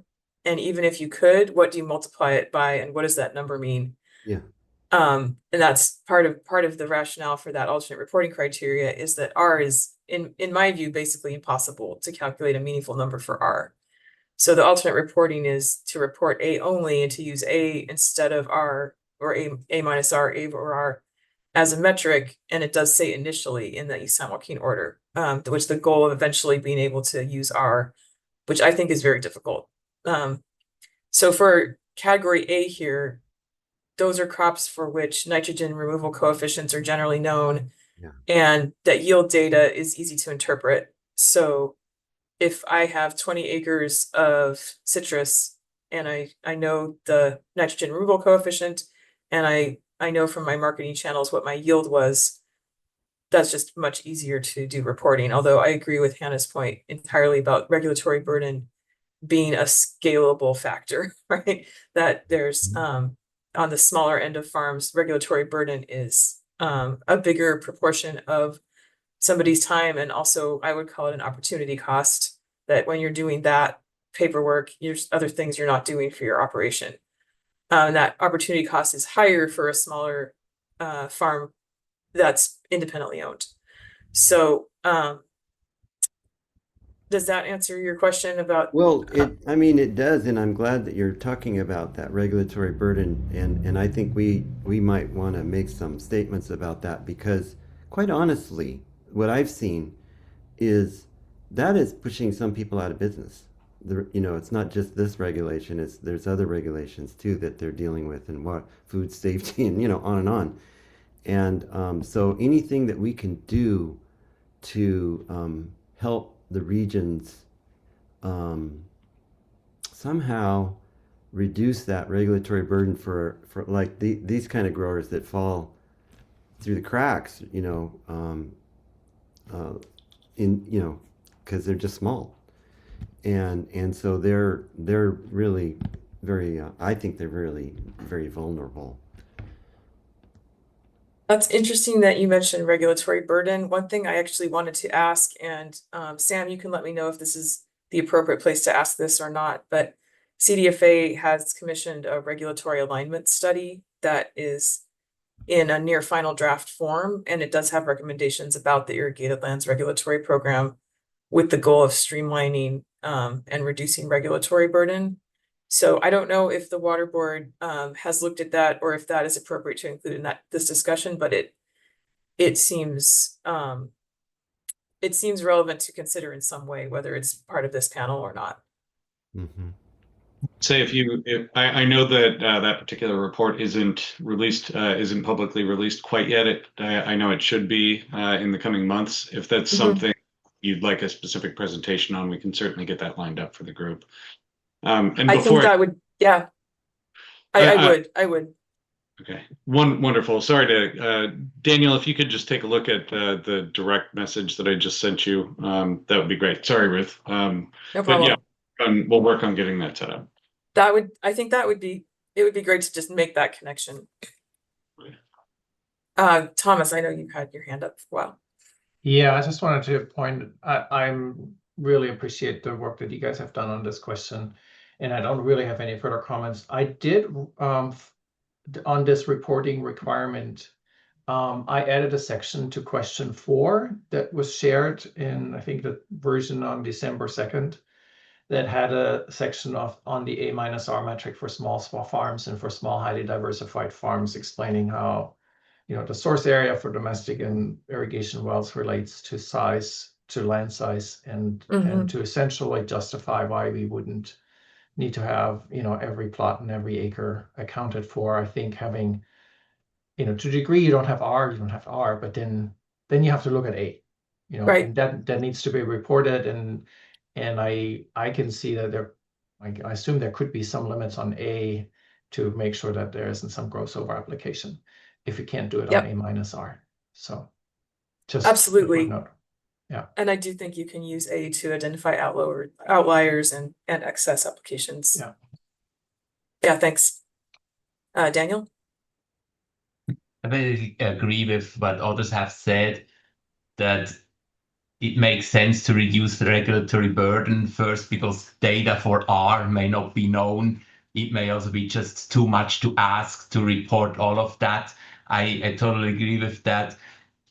But I think it should be better if small farms have to report less. It should be based on these criteria and not because it's scientifically known that they have lower A-R or they pollute less per acre. So, but I'm totally in favor of reducing the burden, but not really what is asked in this question. Do they pollute the groundwater less? If you look per acre, I don't think there is enough scientific data that would suggest that.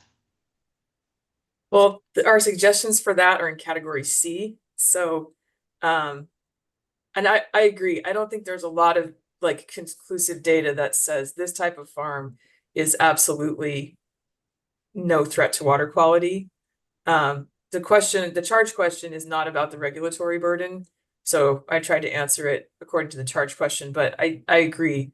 I think there's another consideration, which is the time required by the Water Quality Coalition or the third party to determine data. That's very hard to get. And is that a good use of resources and time? Because it's not the biggest threat to water quality. Go ahead, Michael.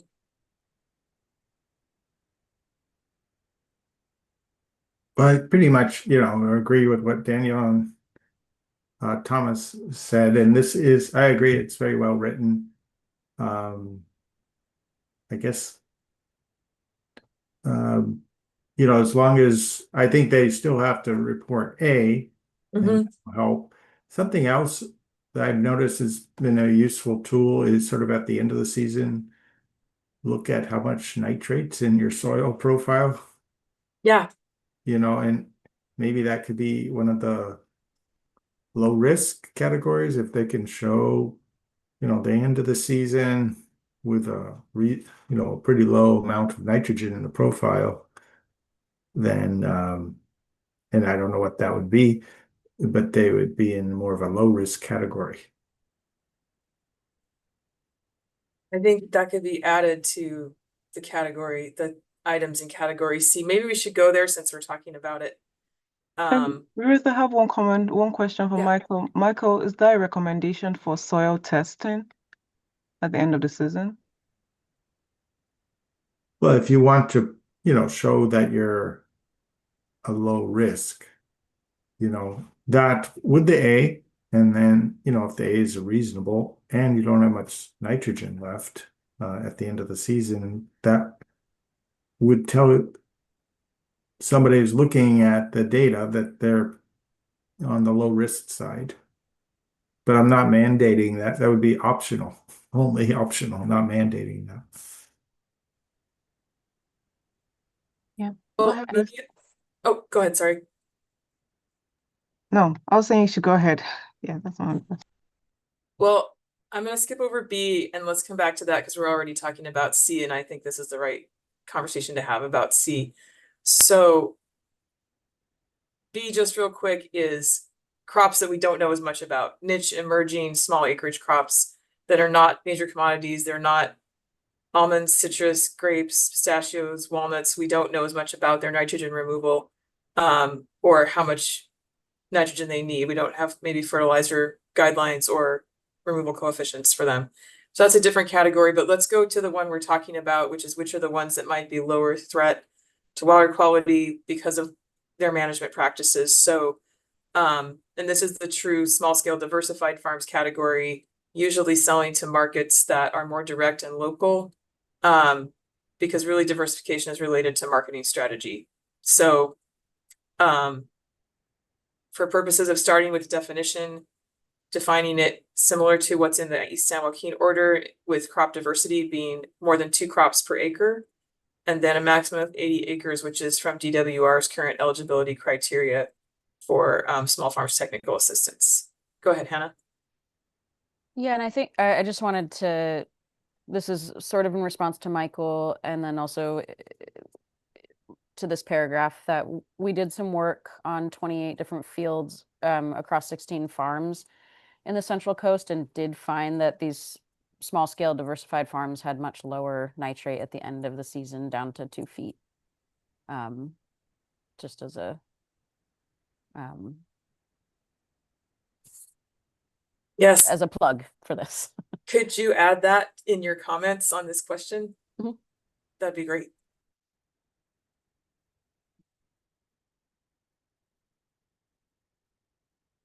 And again, that was so only a small subs, 28 Right. fields, but yeah. I think that it is associated. A lot of times these management practices are associated with lower risk. Go ahead, Richard. Yeah, I just think, you've kind of outlined, some of these smaller scale organic farms, which there's quite a few here in this area, and you've kind of outlined the practices that they're using. So maybe the category is just small scale diversified organic farms. I'm often thought, I haven't done like what Hannah did and done those kind of studies, but I think it kind of confirms what I've always thought, that they're really well, maybe we need more studies to prove it for sure, but just seems like they're just almost a non-factor in terms of nitrate leaching. Depending on what they're doing, but that's just I think that's a real thing.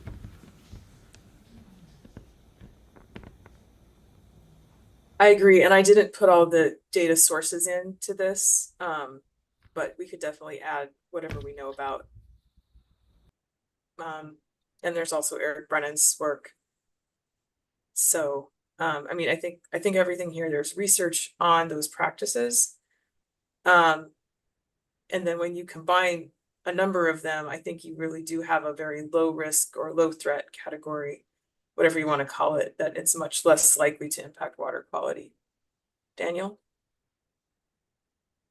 I just wanted to ask whether you would like, there are still questions for the panel, or we haven't commented on your draft yet, or shall we open it for comments and then continue the discussion next time, or other things you would like to discuss right now that we should know before we send you all the comments, or send them to Sam? I see. Yeah. Well, I think one question I would like input on is what we've proposed here is that there's a set on small scale diversified farms, many of which are organic. There's these set of practices that might often be used that combined, I think, make a strong case for a reduced water quality impact. And so here's a recommendation, just to put it out there, of a reduced risk category for small farms. And to be clear, like there's the reporting burden issue and the idea that we don't want to put small farms out of business. And this is a different argument. This is that they're reduced risk to water quality, not because we feel sorry for them or something like that. So what I'm recommending here is a reduced risk category that really does represent a lower threat or a lower risk. And what about if you meet defining a certain number of criteria and then saying if you meet 5 out of 9 or 6 out of 8 or 7 out of 10, whatever the right determination is, that then you would fall into this category of very likely to create the risk of nitrogen leaching, and that you would then be in some category that might have alternate reporting requirements or reduced reporting burden or something like that. Yeah, Thomas? What comes to mind looking at those criteria, Ruth, I like the way you think about this. This is great. And I think having these criteria explicitly listed is great. What comes to mind is that people that will have 5 or 6 or 7 of these criteria effectively in operation will automatically fall in a low A category.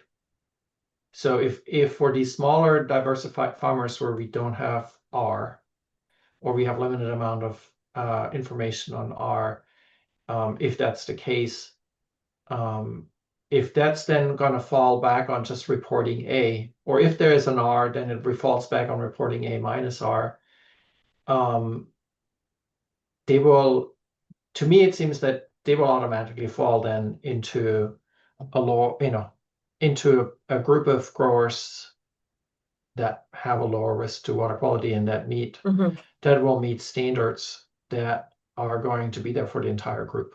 So I wonder, I think it's worth to put this out, but from a regulatory perspective, what you're basically saying is if you do this, we know that you're going to not have a huge A minus R.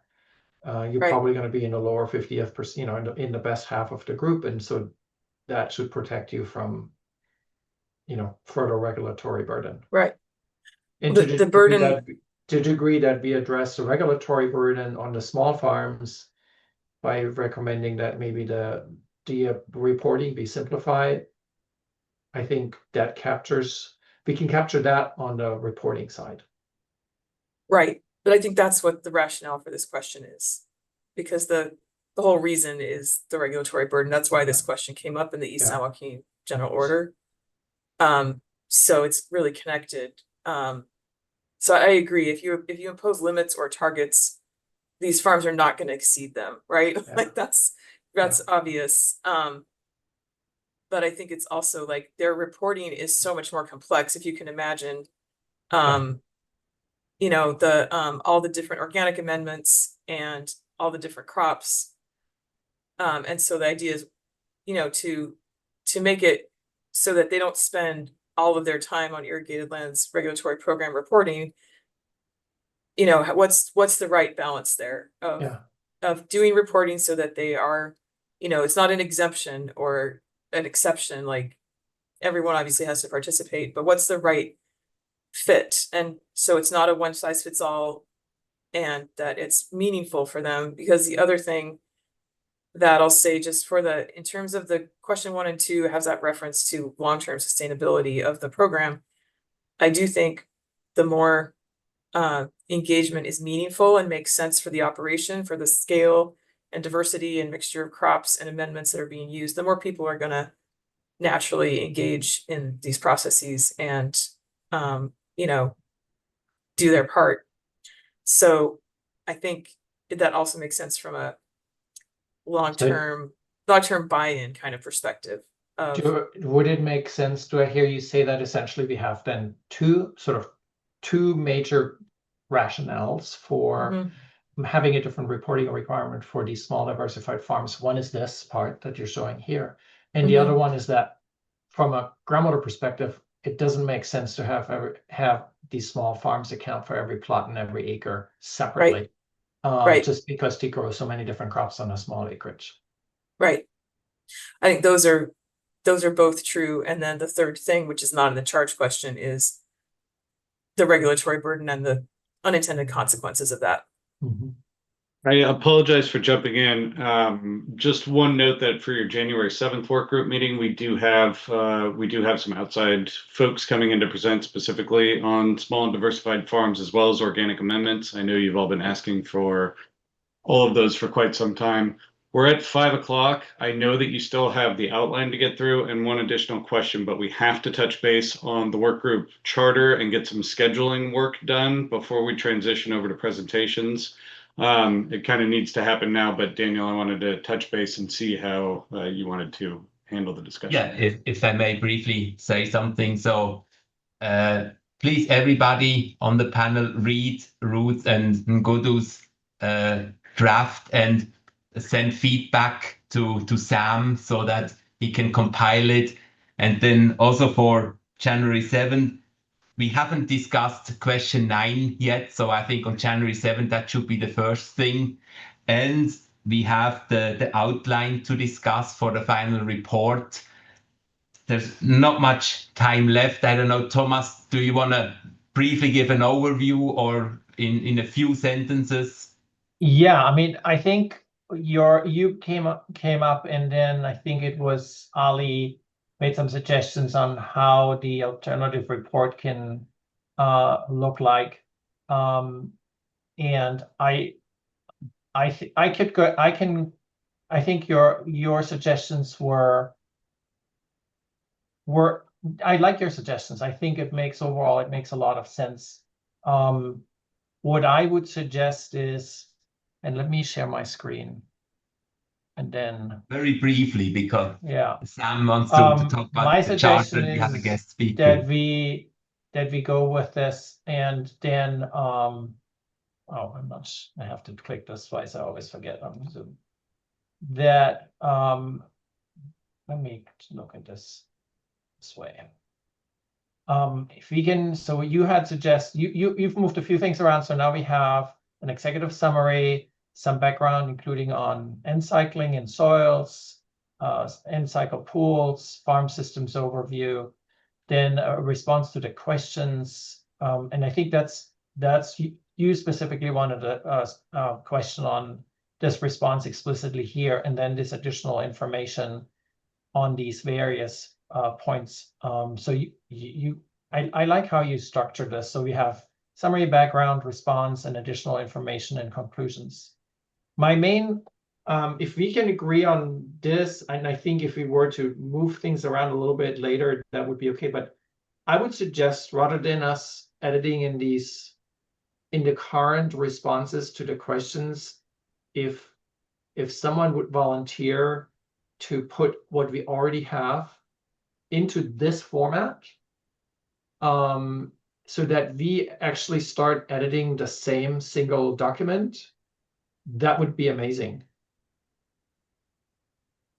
I think by the next meeting, we should have pretty good drafts of most of the questions. So then we could really compile everything. And I guess what I've heard, it would be my task to edit the final report, so I could have a stab on it and move things around. And I agree with you that there is a lot of information in our responses to question 109 that could be moved somewhere else, that could be moved out of the questions. So I'm happy to do that. I would say probably let's wait until the next meeting, because basically everybody, with the exception of question 9, will work on an updated draft, and that will probably be the moment to put everything together so that we have a better idea. Would it be possible to do that maybe before the 1st of January, and then have you put us together, before we meet on the 7th? Because we only have one more meeting after that, work group meeting after that, don't we? We will schedule 2 more. And that's more a question for the water board, whether I'm allowed to work on the revised responses before we have our next meeting. I would be happy to do so, but I don't know if we're allowed to do that. The short answer is Yes, Daniel. And when it comes to scheduling, I think that sort of launches into this discussion of the charter that I apologize. I know scheduling isn't the most fun part, but we absolutely have to get to it right now. So okay, if I get could everybody submit the revised response to all the questions with exception of 9 by, let's say, by early January, so that I have several days before the meeting to start rearranging things? Let's see, how does it look like? Basically, And Daniel, I think even on question 9, I think there's some good discussion going on in the comments. Ali sent a comment today. Question 9's been out. I think if people want to re-comment on that and on what Ali sent for question 9, we can do that and then have a revised version by the time we meet January 7th. okay, that's great. So if everybody could submit the revised question by the end of Friday, no later than Friday the 2nd, so then I would have the weekend and Monday, Tuesday to work to rearrange things, and we met on the 7th, so then we could discuss that outline. Can I ask a clarifying question? Mm-hmm. We're going to be able to comment on the outline January 7th? I hope so, yes. So if we get the revised response to the question in time, then I will compile everything. And then when I move around, I will do it again in track changes mode, that you could see clearly, okay, that was my answer. It's now in a different section. Okay. Yes, that would be the goal. And are the minority and majority opinions, does that go in this part, or is that separate? If there were minority opinions on certain things that's something we still have to discuss, how we do that. If once we have a good version of the final draft, if somebody said, no, I really don't agree with that, how we deal with that. We haven't really addressed that yet. Okay, thank you. Daniel, if you're okay with it, can we transition to a very brief discussion of the charter and schedule? Mm-hmm. Yeah. Okay, Erica, I think you had the charter queued up on your end. Just one quick background note. I really appreciate everyone sending in their responses for potential late January working group meetings. It does look like January 1st from 3 p.m. To 6 p.m. and January 27th from 3 p.m. to 6 p.m. are the best available days. I know that there's one of you that can't make each one of those, but we just have to balance it out. I know everyone's schedules are extraordinarily busy. Hey, those dates again? Yeah. January 21st from 3 p.m. to 6 p.m. and January 27th from 3 p.m. to 6 p.m. Yeah. All right, Erica, sorry. Right. So yeah, we have not made any additional changes to the charter, but based off of the because the charter right now does not specify the specific dates of the working group meetings, but based on the discussion last week, as discussed, we polled you for the additional dates, and then Sam just went over those. I did create a slide this time for all the additional meetings we have on the schedule, so I can share that next. But I believe because we want you to vote on this revised charter, that I may need to read the revisions to you one more time just to capture them and do the official review. So right now we have the edits that are shown on the screen in red line strikeout that we moved meeting number 3. We had already pushed it out to March 11th. I think after the discussion today, when we look closer at the schedule, you guys may vote to change that, and we can make that change in real time. We did note in here that the final and third plenary meeting is subject to change under the direction of the panel chair. So it'll really depend on your guys's any additional need for ongoing working group meetings after January is complete. And then minor change to the public listening session to note that we have our public listening session next December 12th. And then we've added a type of meeting. It's a public workshop. This isn't a meeting that the panel is required to go to. Of course, everybody would love to have you there, anybody who's available. The public workshop, as noted above, the panel's recommendations will be compiled into a draft report to the State Water Board. This draft report will be released for a 30-day public comment period. A public workshop will be held following the release of the draft report and during the public review period. The purpose of the public workshop is to provide an opportunity for the public and interested parties to offer verbal comments on the draft document. Note that written comments to the draft report will be accepted and provided to the panel for consideration, but a formal response to comments will not be developed. So this public workshop will be, we'll identify the date of this when we are sure what the, when we anticipate having what would be your pencils down version of the draft report for the public to review. And then the additional update is to just clarify the drafting, the panel report section, which says panel members may draft responses to a subset of panel charge questions in groups of 2, e.g. 4 pairs of panelists will each work on 2 to 3 of the 9 questions. Upon completion of a draft, the authors will share the draft with the State Water Board staff, who in turn will share it with other panel members and the public. The other panel members may individually submit comments on the draft to State Water Board staff, who may compile the comments from panel members into one document. The other panel members may not discuss the draft document among themselves or with the authors of the draft outside of a public meeting. In connection with an agendized item at a public meeting of the panel, State Water Board staff may share a document with compiled comments with the authors of the draft and members of the public. This is intended to facilitate discussion of the draft responses and other panel member comments at the public meeting. The authors of the draft responses may not jointly discuss other panel member comments prior to the public meeting in which the comments are discussed. And that is those are all the revisions that we have to the charter. And I know last time it was of interest to have the meetings in front of you as you guys kind of finalized your considerations. I'm going to share this, sorry, I'm gonna move up to, I wanna actually make this be in, there we go. So hopefully everybody can see my screen. We've listed here the remaining meeting schedule. So basically we have January 7th, which now you all have it on your calendars from 3 to 6. January 14th is an all-day meeting from 10 to 4, but it is a working group meeting.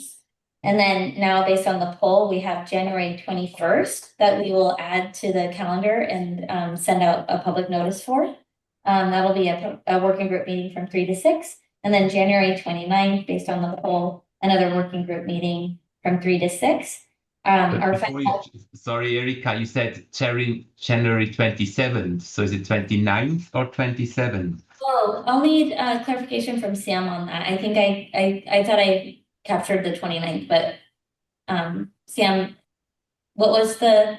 Oh, I apologize, Erica. Yes, the 27th from 3 p.m. to 6 p.m. Sorry about that. The 27th. Okay. Okay, so the 27th from 3 to 6 p.m. And then, as I mentioned, the final plenary is currently scheduled for March 11th, and we've all been polled and most of you are available. But just to add this to your discussion right now, the draft report, like I mentioned, is going to be released for a 30-day public comment period. This would likely be in February. If you complete the report, the draft report at the meeting on the 27th, and you can provide it to us by early February, we would then release it for a 30-day public comment period. And then all of those comments we receive, verbal and written, the water boards will be providing those too as they were provided to us, so you can see all of them as they're written, but we'll also summarize all of it. We'll put it in a table, make it so that it's been organized into categories, and you'll be able to hopefully quickly digest it. And one thing that, just thinking through the process, you may want a working group meeting to talk about the public comments. So I just wanted to flag that as a possibility that it may be appropriate for you guys to meet to discuss it, but also the third and final plenary meeting when the final report would be finished, is an all-day meeting, and so it's possible that you could spend the morning going over public comments and then finalize the report in the afternoon. But that's just something for you guys to kind of consider as we iron all these details out. But if you did want a working group meeting to discuss public comments, then I believe we would want to push that March 11th date out so that we could accommodate another working group meeting so you could consider those comments. So for that, I'm going to pass it back to you all. If you have any questions, happy to answer those. Otherwise, I think it's just up to you to discuss, what you think of the schedule and ultimately we can finalize the charter and vote on it tonight, hopefully, vote on adopting the revised charter. So I will go ahead and facilitate this portion of the discussion. We're specifically looking for any comments on the revisions that Erica shared. As you know, we do have to go to a very brief public comment period for any items requiring approval of the panel. But let's open it up for just a moment for any questions on the information that Erica shared. Do we want to set a work group meeting now? I'm sorry, Thomas. Do we want to set a working group meeting now prior to March 11th, at least to have it on the calendar? I would suggest that you don't. The way that the charter is written, it doesn't specifically list work group meetings as a requirement. So we're really just focused on the charter itself, so we can get over that hump. If the January dates are acceptable, and Michael, I do apologize. I know you were the person who couldn't attend those January dates. We need to focus on just getting the charter done so it can be posted as final. But any questions on that document?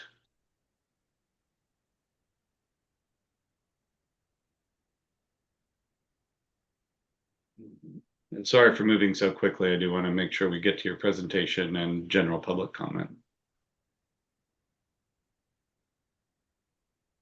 No more questions on my end. Okay, thank you. Any other questions from panelists?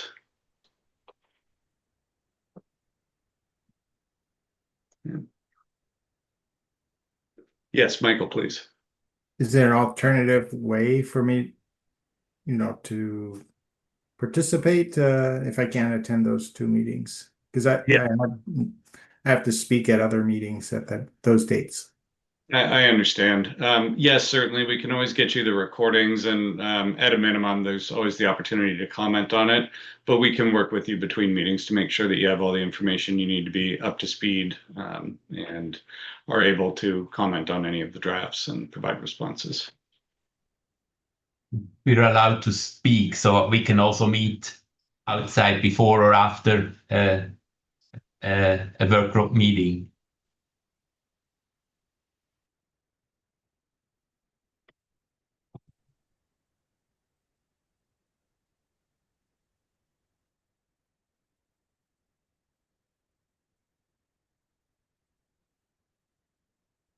Sorry, Daniel, is that a question for us?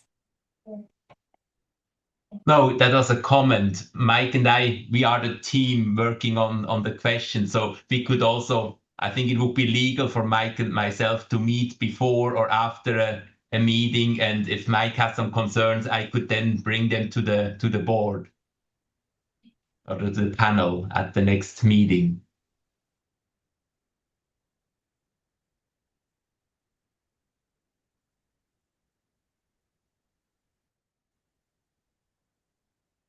That sounds good to me. Cool. Okay, I think you had some additional thoughts on the public comment process and period that you wanted to get some clarity on.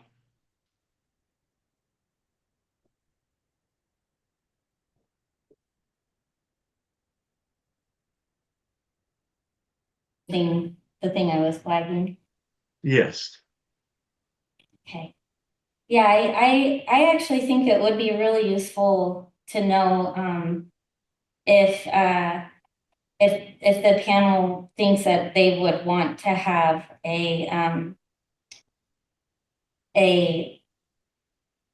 an opportunity to discuss the public comments that are received prior to the final plenary, because it has such like a huge implication on the final schedule for the project. And so Thomas had proposed scheduling a working group meeting to discuss the public comments and just putting it on the calendar.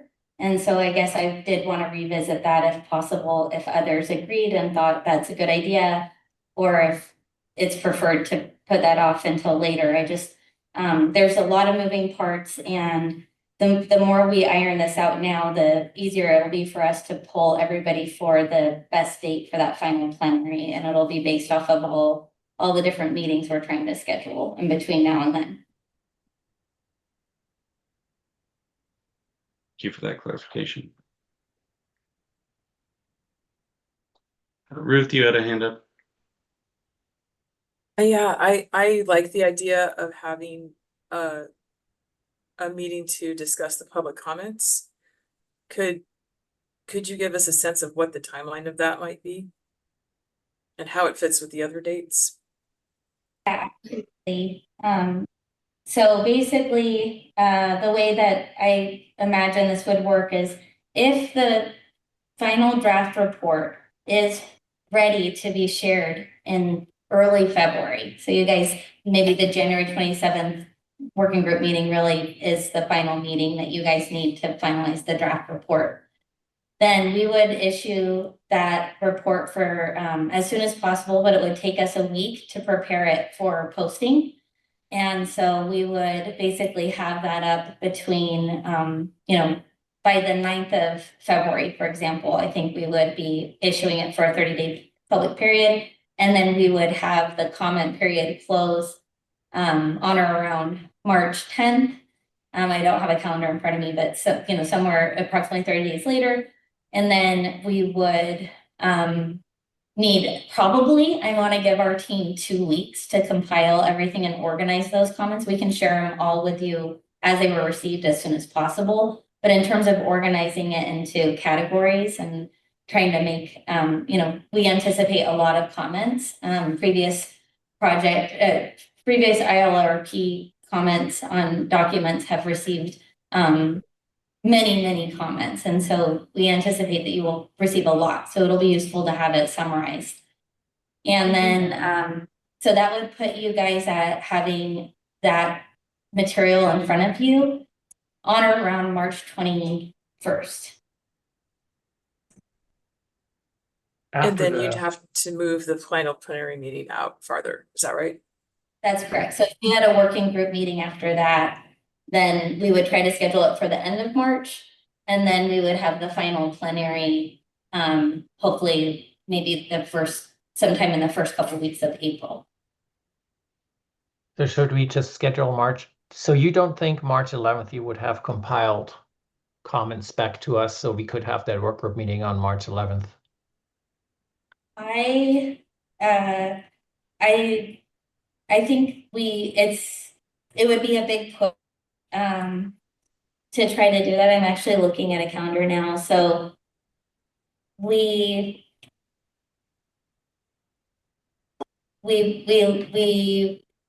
depends if you guys really finished it. If the sooner we get the draft document, the more likely it is we could use that March 11th date. So if you think you'll have pencils down and be able to produce the draft report and give it to us on January 29th, then I do think we could use the March 11th date. That would give us enough time. What I would move then is that we shorten the meeting on January 14th to 3 hours from 1 to 4 p.m. And then also the meeting on March 11th be a 3 or 4 hour meeting for us to discuss the draft, the comments, because we still have that full day meeting then at some point in April. Yes, I think that's more efficient than having now 2 full day meetings as work group meetings. Yeah, I think March 11th probably wouldn't be a full day meeting. But certainly, yeah, a 3-hour working group meeting after the comments are compiled, I think will be useful for you all. So Thomas, are you saying do what is being proposed with the February through April timeline, but then shorten some of these existing meetings? Yeah. Like, I don't think we need 6 hours on the 14th of January. Could Well, we we take, don't know yet, so I'm a bit reluctant to shorten meetings now when we Okay. don't know yet We might Okay. get done early. what progress we're going to make. So yeah, I'm a bit reluctant here. Okay. Yeah. Fair enough. could we take stock of like where we are and how much more like and work backwards from there? And could that be I mean, we have multiple drafts of questions 1 and 2, and I think we're pretty close. I can't think we give- should be pretty close at the next meeting with most of the questions, but it always depends how many comments we get. And I had that impression for question 1 and 2 already with the last draft, but there were still now a lot of comments came in, so it just takes time if we want to address all the comments by the panel. But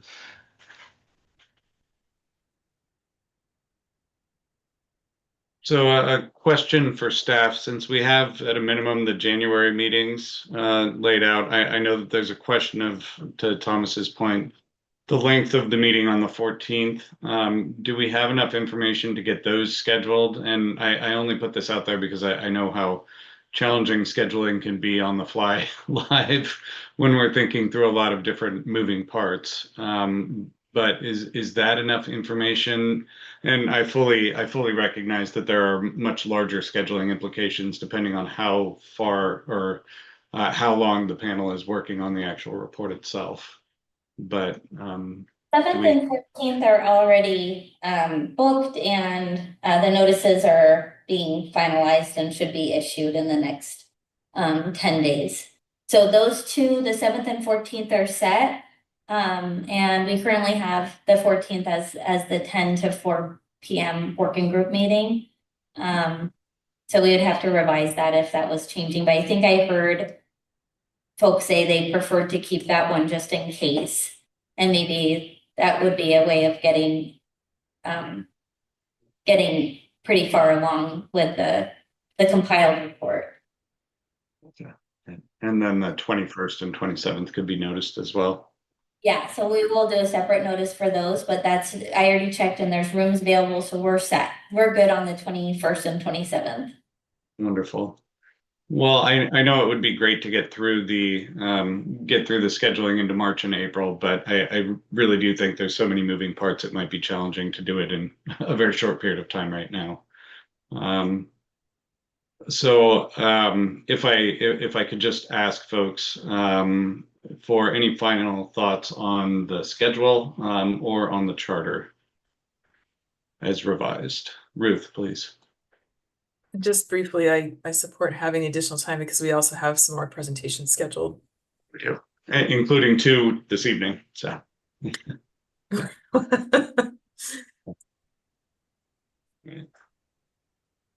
Okay.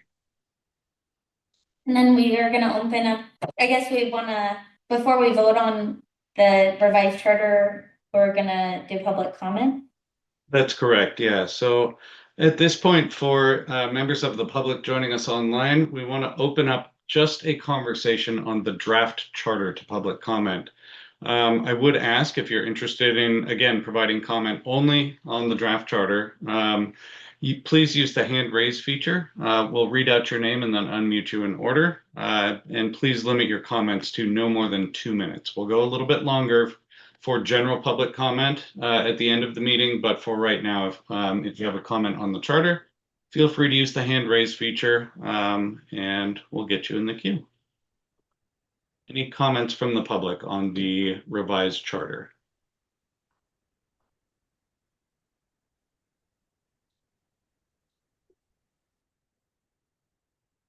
Okay, we'll give it just a few more seconds.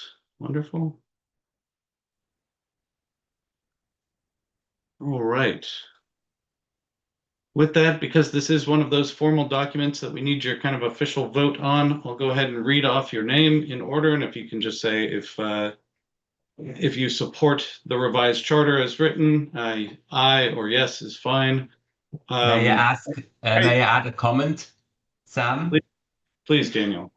A question for Erica. Isn't March 11 mentioned in the revised charter? And we just discussed that it's not going to be possible to have the final meeting then. So does it make even sense to vote today?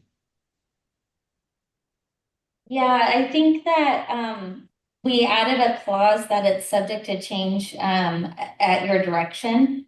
So it is flagged that this date could change pending your input. But if we can also make that change right now and just say in March or April, and then you guys could vote on that version of the charter. And I can share my screen again and do that change right now if that sounds good to you. Yeah, anything so that we don't have to vote again next time we have a meeting. That sounds good. I'm going to share the document and close up. And yeah, so we will go here and just say meeting 3. March. Sorry. Let's see if it'll let me do this. March, April 2026. And this would be and I'll change to red font. Let's see. How do I get this to come back down so I can see?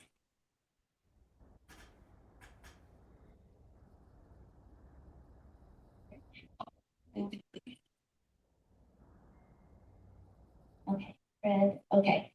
And this is while Eric is working on this, this is Eric Gilman from the State Water Board Office of Chief Counsel, attorney supporting the panel.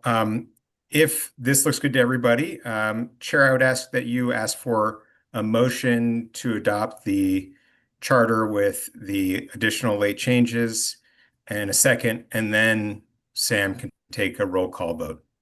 Thank you, Eric, for that clarification.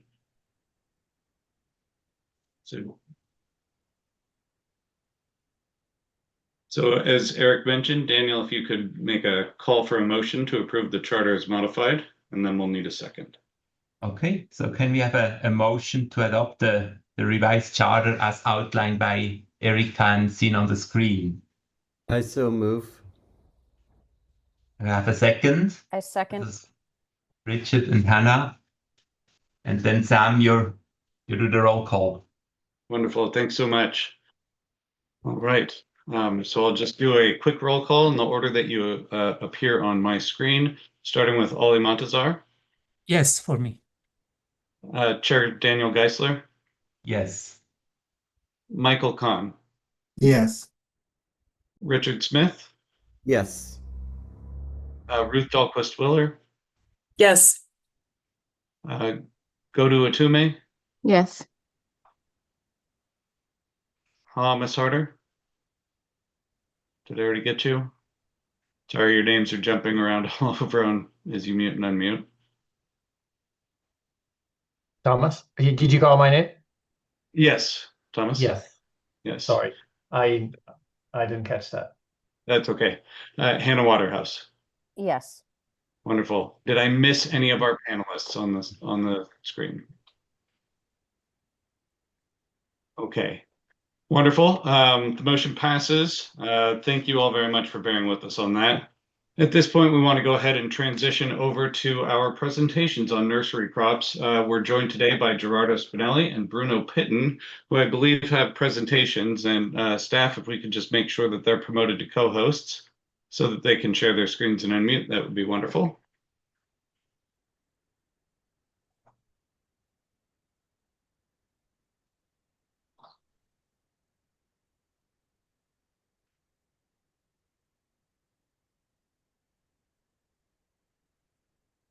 Okay, looks like I'm unmuted. And can you all see me and hear me? Excellent. Good evening, everybody. I'll start my presentation. I'm Bruno Piton. I'm an environmental horticulture advisor in Placer and Nevada counties, and I was doing some of this work on nurseries and nitrogen management before getting this role when I was back at UC Davis. So I'll talk to you about what I found and then some of the complexity in doing this research too. So here's the old nitrogen management plan. This is actually from a nursery. I think I got this in 2016 or so. And what I want to identify is, actual yield difficult to determine, right? And what they say is the type of crop is container ornamentals. When the container is sold, the soil goes with the plants. Additionally, due to various container sizes, it's difficult to determine yield per acre. And I think you've probably all, been had some of this information already, so hopefully it's not a complete refresher. But you can see this is a typical nursery setting, right? We have a variety of crops. There are a lot of 1 gallon pots in the front. Back here, there's these 15 and maybe some 5 gallons. And so this is a typical nursery, right? We have, maybe I was talking to someone today and they say they have 1,000 species, 4,000 cultivars. And that was for a small plant producer. And so this is very typical. So I set up this research when the nitrogen management plan first come out and was being implemented, and trying to understand, where our nitrogen that nurseries are applying, where it's going. And so we used a 5 gallon crepe myrtle. It was transplanted from a 1 gallon into a 5 gallon pot. And I set up these 8 experimental beds. You can see this is the area. And so this is like 150 feet by 21 feet, roughly. So like 2,800 square feet. And then I measured all our nitrogen inputs and outputs, looking at total applied into the plants, the nitrogen in our runoff and leachate water, N2O gas emissions. We estimated N2 via subtraction from the mass balance, and then also how much nitrogen was in the plant and the substrate when it was at a sellable size. And so here's the results of what we found. And first we found, 5% was in the plant shoots, and 56% of that applied nitrogen remained in the substrate. And so to clarify some things, this was a controlled release fertilizer product they were using. It was an 8 to 9 month release period. Don't remember the substrate temperatures, but that's at about 70 degrees. And this was in the spring, so probably pretty close to an 8 to 9 month product. And it also makes sense in that we want, nitrogen to be in this soil substrate to make sure those plants look good when they're sold from this wholesale setting into a retail location, right? Because otherwise, if plants get nutrient deficient, they're not going to look good and people aren't going to buy them. We only recorded 6% in the runoff water. And this is not water that infiltrated. This is that ran off the growing site and could be captured and recycled. And then 30% was lost as N gas. This agrees with other research that has done, nitrogen mass balances with nursery crops. It's about 30% is lost to denitrification. And then really the number that the water board was most interested in is this 3% is what leached into the bed soils below, where we were growing our plants. And so just thinking about this, because there's been some push from regional boards who are really just trying to fulfill the order that has been placed upon them by the state board, is that, growers should figure out how much nitrogen is removed from each of their crops, right? And so if we take this 61% and we plug it into we have this crop of pyracantha, and we plug it into our, our nitrogen management plan, right? What we end up with this 39% is still, potentially leachable, right? When really the number that we recorded was only 3%. And so clearly the nitrogen management plan isn't accurate for these production systems. Another thing is, right, if we have nurseries, and we require them to like implement to go out and collect this data on their own, right? I think you are all researchers, so you all understand how complex and like challenging, how costly it is to do this. This is again a typical nursery. We have, I don't know how many different crops in that photo, but there's at least 4 or 5 or 6, and this is a small area. And they all have different nitrogen requirements, right? So this is some work that Richard Evans did, looking at water-soluble fertilizer and fertigation of these crops and how much nitrogen each of these crops took up. And this was for a single gallon plant. And then he came out with these recommended nutrient concentrations for applying that water-soluble fertilizer. And you can see it's a very big, diverse range here, right? Like 25 parts per million for Japanese maple to, close, like over 200 or close to 200 for some of these other crops. So very diverse, right? And that means there's and it's all mainly tied, not all, mainly tied to, plant growth rate, right? And so while we have these different growth rates, they're taking up nitrogen at different rates. So that's another complexity. The other thing is there's lots of different pot sizes grown at different locations at nurseries. We have everything from liners up to this 10-foot box tree, and so that's a 10-foot by 10-foot box. And sure, they only have one of these, but they have lots of 8-foot boxes. And then everything in between from 1 gallons, 5 gallons, 15 to some of these more unique hedge, which I've only seen this at one location, but these hedge containers, so that you can just drop that in to make a hedge pretty quickly. Another challenge is, so we use a lot of controlled release fertilizer. There's some consistency, but not all. One thing I want to identify is there's different incorporation rates that are recommended, and we don't have really great, aside from the work that I just showed you and Richard Evans did, and that was, I think, on 75 different taxa. We don't have great numbers for this. So this is based on grower knowledge and expertise. And you can see, they can choose to a low, medium, or high rate.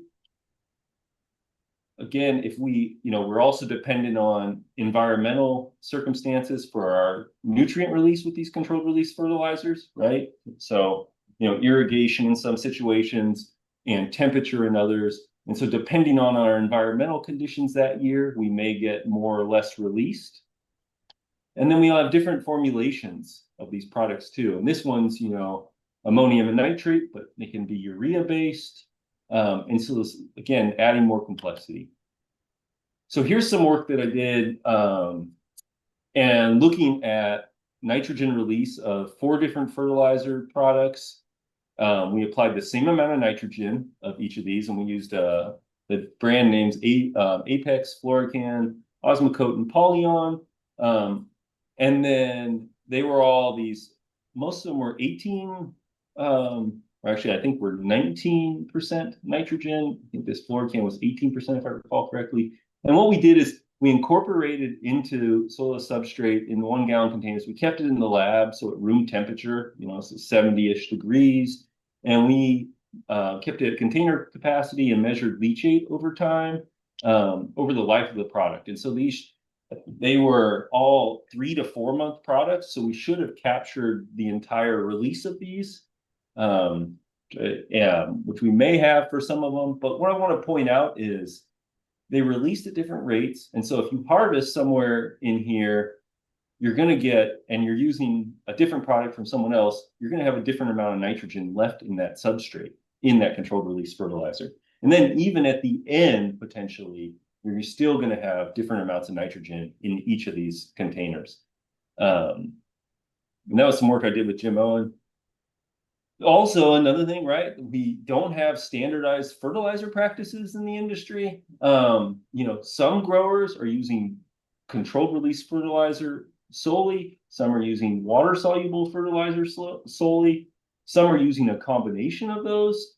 right? And in some situations, growers are watering with, without fertilizer water a lot of the time, and then they come back and use a dosatron to irrigate occasionally with water-soluble fertilizer. Furthermore, we have different irrigation types in our nurseries, and a lot of nurseries have both overhead and drip irrigation. And as you all know and recognize, is our overhead irrigation, because we have containers, a lot of water does not land in the containers, and we get a lot of runoff from that. And so that adds again to the complexity. And then furthermore, we have different soil substrates, and that have different C to N ratios, with peat being, low at 50 to 1.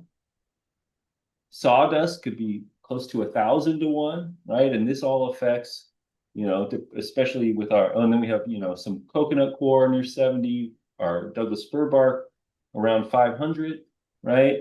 And as you all recognize, this affects microbial mobilization and how much we need to fertilize those plants, as well as how much is going to be immobilized during the production cycle, and it's going to be left in that substrate.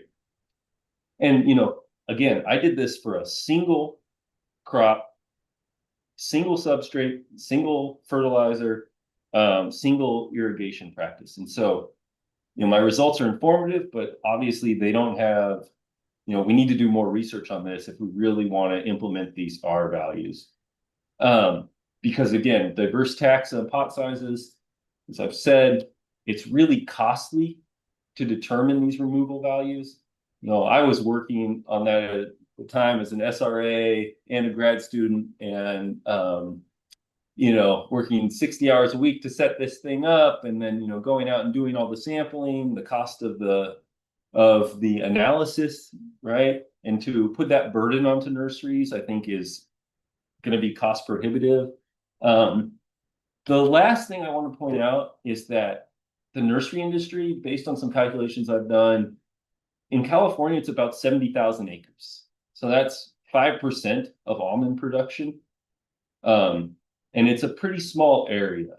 And so thinking about that 3% of our applied nitrogen is leaching over 70,000 acres, it's probably a pretty minor issue. And so what I've been advocating for a while is, using best management practices. We have them, we have knowledge of them, we have a network of cooperative extension advisors and specialists. We have resources such as Clean Water 3. We have books produced by UCA&R to help nurseries implement these. And I think this would be a less onerous practice than, the irrigation nitrogen management plan as it stands. And then I have, lots of people who helped me on this, and I won't go through everyone's name right now, but and I know we're also getting short on time for this meeting. And so if you have any questions, I'll take them now or after Jerry does his presentation. But thank you for the opportunity to present and share this research. So much, Bruno. Really appreciate it. In the interest of time, Jerry, if you don't mind launching into your presentation, and then we can pause for some discussion afterwards.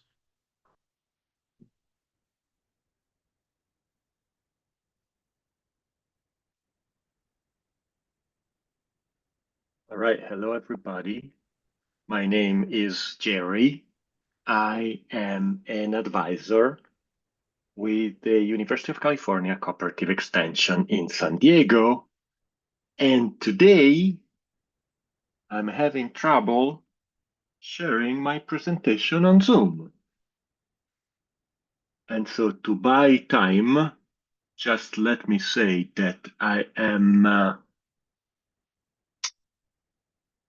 flattered to be here. I really appreciate the invitation, and I'm also amazed that on a Friday at 5:50 p.m. I've got 60 people in the room listening to me. That's about 58 more people that I usually get at my presentation, so that's great. And also all of you seem mostly awake and sober, but we're gonna fix that soon.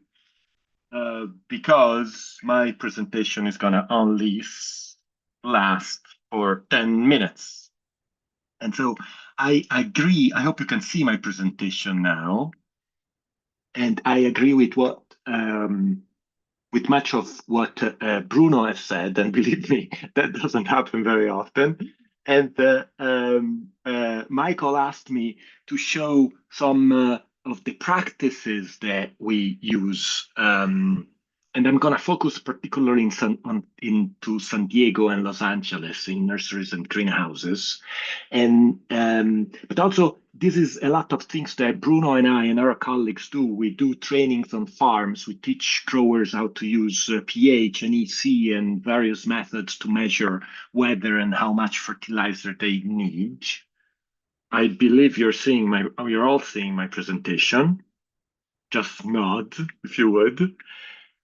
And okay, somebody nodded, so I believe you're seeing what I'm showing. And in San Diego, we have a set of very strong regulations coming from the local regional board, but also from the county.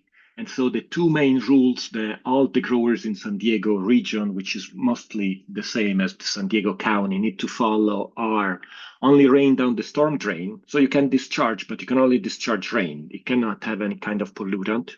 And all the irrigation water must stay in your property. And there is inspectors that come from the county and they walk the site with the grower. And they even if they discharge water by only 3 feet of the property line, then the inspector will go there and tell them, oh no, you need to build a ditch here, and you need to convey all this water into this pond. And then obviously you need to reuse this water somehow, because otherwise then the pond is gonna spill over, right? And so many growers repump the water somewhere. So this is what we do in San Diego. And in San Jerry, Diego, yes. Can you put it in presentation mode? That's exactly what I was asking a minute ago, which tells me that you're seeing. How about now? Is that right? So that's the notes mode. If you press escape and then just press the point your mouse and click on the button that looks like a screen. How about now? All right. So this is what San Diego looks like. We are more hilly and we have a lot of impervious surfaces. And so we produce stormwater runoff during the rainy season, but it's not really a season because we get, maybe 2 or 3 storms a year. This year we got 1 rain so far, and there is no rain coming. In Los Angeles, it's all built out there, and so the sampling happens right at the border of the nursery, but very little water comes out. Most of it infiltrates. The big difference is whether, again, you have a lined pond or not, because obviously for an unlined pond or for an unlined ditch, you may get some infiltration. But certainly, so I guess there is potential to pollute surface water. There is potential to pollute groundwater, but not surface water, because again, there's no runoff leaving the nursery.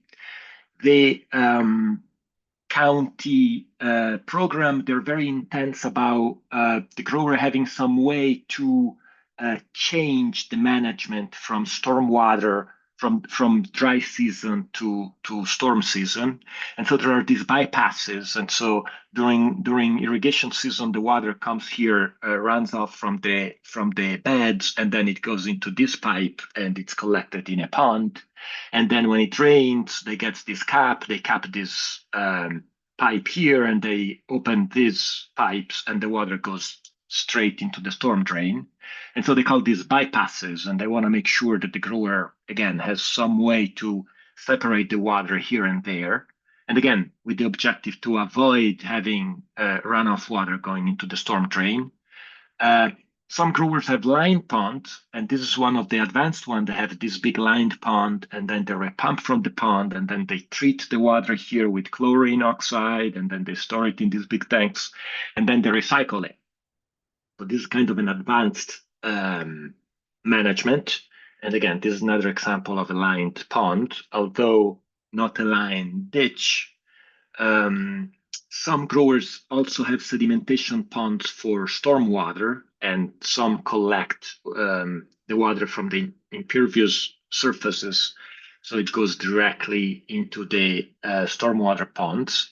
Again, another example of runoff water on an unlined ditch that picks up sediment. And this is side to side, right? The practice of lining the ditch with concrete and the practice of not doing that. And then some growers reuse the water for dust control. So somehow you need to reuse this water, right? You capture it in the pond. What do you do with it, right? So how do I get rid of it? So some with a water truck, they just spray it on the roads for dust control. Some other, they put sprinklers with low application rate. They spray again on the roads, so then it evaporates. Some other, they just repump it to irrigate the landscape. So maybe they would plant some trees around the property, or some shrubs, or some kind of landscape, and they just use this water to irrigate the landscape. Again, just with the objective to getting rid of it. There is also a lot of growers that, under the pressure of really high water prices in San Diego, about $2,000 to $2,500 per acre foot, I believe, is the most expensive in the state and perhaps in the nation. Some have really advanced irrigation efficiency practices. This is a 1 gallon nursery that use pressure compensating emitters. It's kind of unheard of because, you know, it's very expensive in terms of the emitters and also on the labor. So most growers in other parts of the nation would use sprinklers for 1 gallon. And then in most areas in San Diego, we don't have a groundwater to impair. We don't have an aquifer to impair. And this is a little bit of an extreme case, but this is a well, and they're getting 3 decisiemens per meter from the well, and I don't know how many ppm of chloride, right? So sometimes our groundwater is really bad. It's naturally really bad, and we don't use it. Nobody uses for drinking. You can't use this kind of water. There's another well at the grower that I'm measuring 2.4 decisiemens per meter, and again, you can only putting it through reverse osmosis. And so I want to finish by saying that we also have, Bruno and I and my colleagues, we have a lot of established relationships with the Farm Bureau. We get grants from CDFA. Both Bruno and I have a WETA grant where we provide technical assistance, and we have established relationship with the Irrigated Lands Group. And then the University of California Cooperative Extension recently have hired more of us. So you have this little army of nursery and floriculture advisor and environmental horticulture advisors throughout the state that could assist growers to establish and apply these practices. So in a nutshell, I believe that probably having a regulation that works with practices, again, collect your water in a pond, line the pond, line the ditch, would have more of an effect just because the practice exists than some cumbersome reporting based on calculations. And again, I really appreciate your time, and we can have some questions for Bruno and myself. Wonderful. Thanks so much. So we will pause for a few minutes of questions. I know that was a lot of information to take in a very short period of time. Any questions from panelists for Bruno or Jerry? Daniel, please. Yeah, I have a question for both of you. If a nursery owner wanted to show and quantify that they are doing a much better job than the neighbors, what would you recommend them to do, or how could they show that they are doing a better job?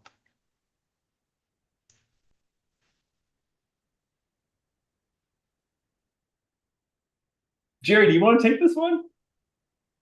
Sure. I'm guessing a better job in terms of applying less nitrogen or applying the nitrogen you need. Yes, losing less nitrogen to the water. Yes. Well, so there isn't an established way that, right? We don't have an established procedure that says do this and do that. But we have established practices like some of those that I showed, meaning if you don't discharge any water, any irrigation water, and you collect it in a pond, probably you're not going to pollute any surface waters. And again, the line for the problem of the groundwater pollution lining places where water either sits for a long time or runs all the time, like ditches and ponds, in my opinion, is the way to go. So the other thing I'll add is, we could do calculations, Daniel, to figure out, their efficiency, right? How much water is applied, how much water is being used by the crops, and how much is returning to the pond, right? And that would require some monitoring equipment of flumes, flow meters, right? But that also, gets to be, as scientists, right? Like we all like to do that and are interested in that, but that does get to be challenging for nursery growers to do, right? Because we can assume a lot of our nitrogen is going to stay in it's water soluble and it's going to stay in the in liquid, right? But we could do that, but I'm not sure I would recommend that. Thank you. Ali and then Hannah. So a question for Jerry. Jerry, do you think this is the right statement that if nursery has some negative impact on water quality, is mostly on surface water, not groundwater, at least in San Diego County and Los Angeles counties? Do you think this is a right understanding from your talk? Well, I don't know, because in theory you can't discharge any irrigation runoff, and so obviously there is always things that slip through the cracks. But the county, the San Diego County Agricultural Water Quality Program, they work really hard. They fix people all the time.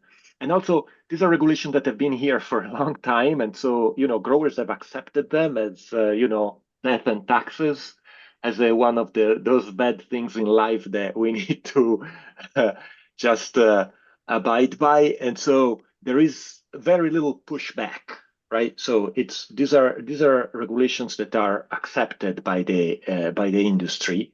And so, so I don't see a lot of potential for pollution of surface waters, except, and then of course we get a little bit in the details here, but in that first storm of the season that kind of flashes all the sediment and stuff that has been collecting for one entire summer, maybe some fertilizer and some pesticides can be there. And so, but I've never measured it. But I know that in other places, in Ventura back in the day, the regulations was that you need to have a pond to capture the first half inch of water, because the idea is that is that big flash that contains all the pollutants. Did I answer your question? Yeah, thank you. Thank you. Cool. Hannah, Michael, and then Richard, you'll have the last word. Yeah, thank you both for presenting. It's super helpful. I know very little about nursery management. I had a question for Bruno. The measured values that you talked about with those 8 plots, I might have missed it, but did you give an application rate? I saw the percentages, but I would have to look that up, Hannah. I can't remember off the top of my head. That was a while ago. Okay. I can look it up and email you or something. I can email you the I think you might have to email Sam. Oh, Yeah. okay. I can email Sam. Yeah. Cool. I can get it out to the group. Thank you very much. Michael and then Richard. Yeah, thank you both for the presentations. We've been talking about sort of an alternate reporting would just be the applied nitrogen. And I assume the nurseries would know from their bill of sales how much fertilizer they bought and maybe applied for that year. Would that be a useful metric to sort of compare one nursery to another, based on, of course, a per acre basis or area basis? I don't think so because of the diversity in crops that are being produced in nurseries, right? If you have someone who's growing a woody ornamental, they're not going to be, and they have their plants spaced further apart, and maybe they're growing in smaller containers, they're going to be using a lot less nitrogen than one that's growing a faster growing crop that has a higher, that's a more intensive production system, right? Because, and maybe Jerry wants to talk about this more, but in greenhouse settings, for instance, right, we can get multiple crops a year and high turnover, and so we're using a lot more nitrogen in those settings. And Jerry, if you want to add anything. I agree with what Bruno says. It's challenging. That question is the $1 million question, Michael. And what about measuring? Well, here's the problem.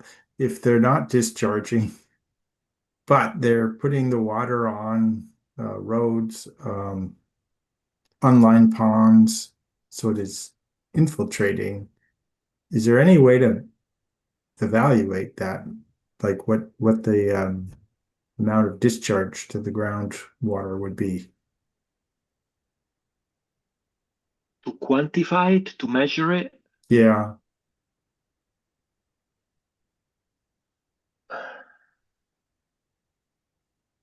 I mean, I think that would be hard, right? They're applying that water, Jerry, correct me if I'm wrong, but so that it'll mostly evaporate, right? Because if they apply too much, their roads are going to be all messy and a pain to drive on, right? And cause problems. On roads, yes. Yeah. And so I'd be surprised if they're applying so much that they're getting, maybe there is some infiltration, right? I can't say that's impossible, but I would be surprised if there's a lot. I think it'd be pretty minimal or negligible. Probably. Yeah, but Jerry, you said that sometimes they just apply it to grass or landscape. So I don't know. Maybe that's of low risk also for discharge. But if it was just kept in an unlined pond, maybe it is infiltrating. Yes, it could. To be honest, I don't know how to quantify it. I would just say that it only infiltrates if the pond is unlined.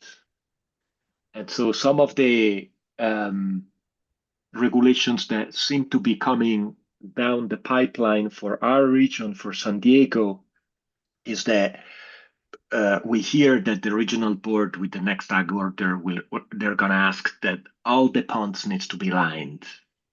So I don't know how to quantify it, but I know how to solve the problem, right? So let's just line all the ponds so nothing infiltrates.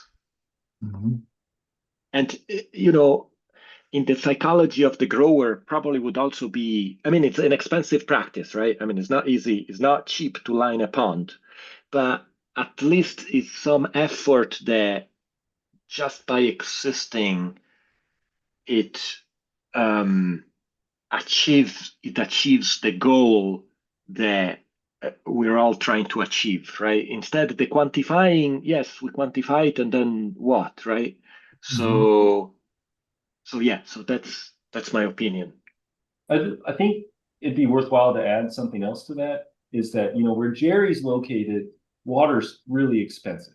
Thank you, Jerry. You've told me as high as $2,500 an acre foot, right? And so there's incentive. I've worked with nurseries down in Southern California who are getting Colorado River aqueduct water, and they're paying $1,000 an acre foot, right? And so they have incentive to line and capture as much of that runoff water as they can because it saves them money. That's not the same in Northern California where, nurseries are paying $50 an acre foot for district water. That's higher quality than what they're getting in Southern California. And so there is going to be a lot less economic incentive for them to do that, to line those ponds and capture it.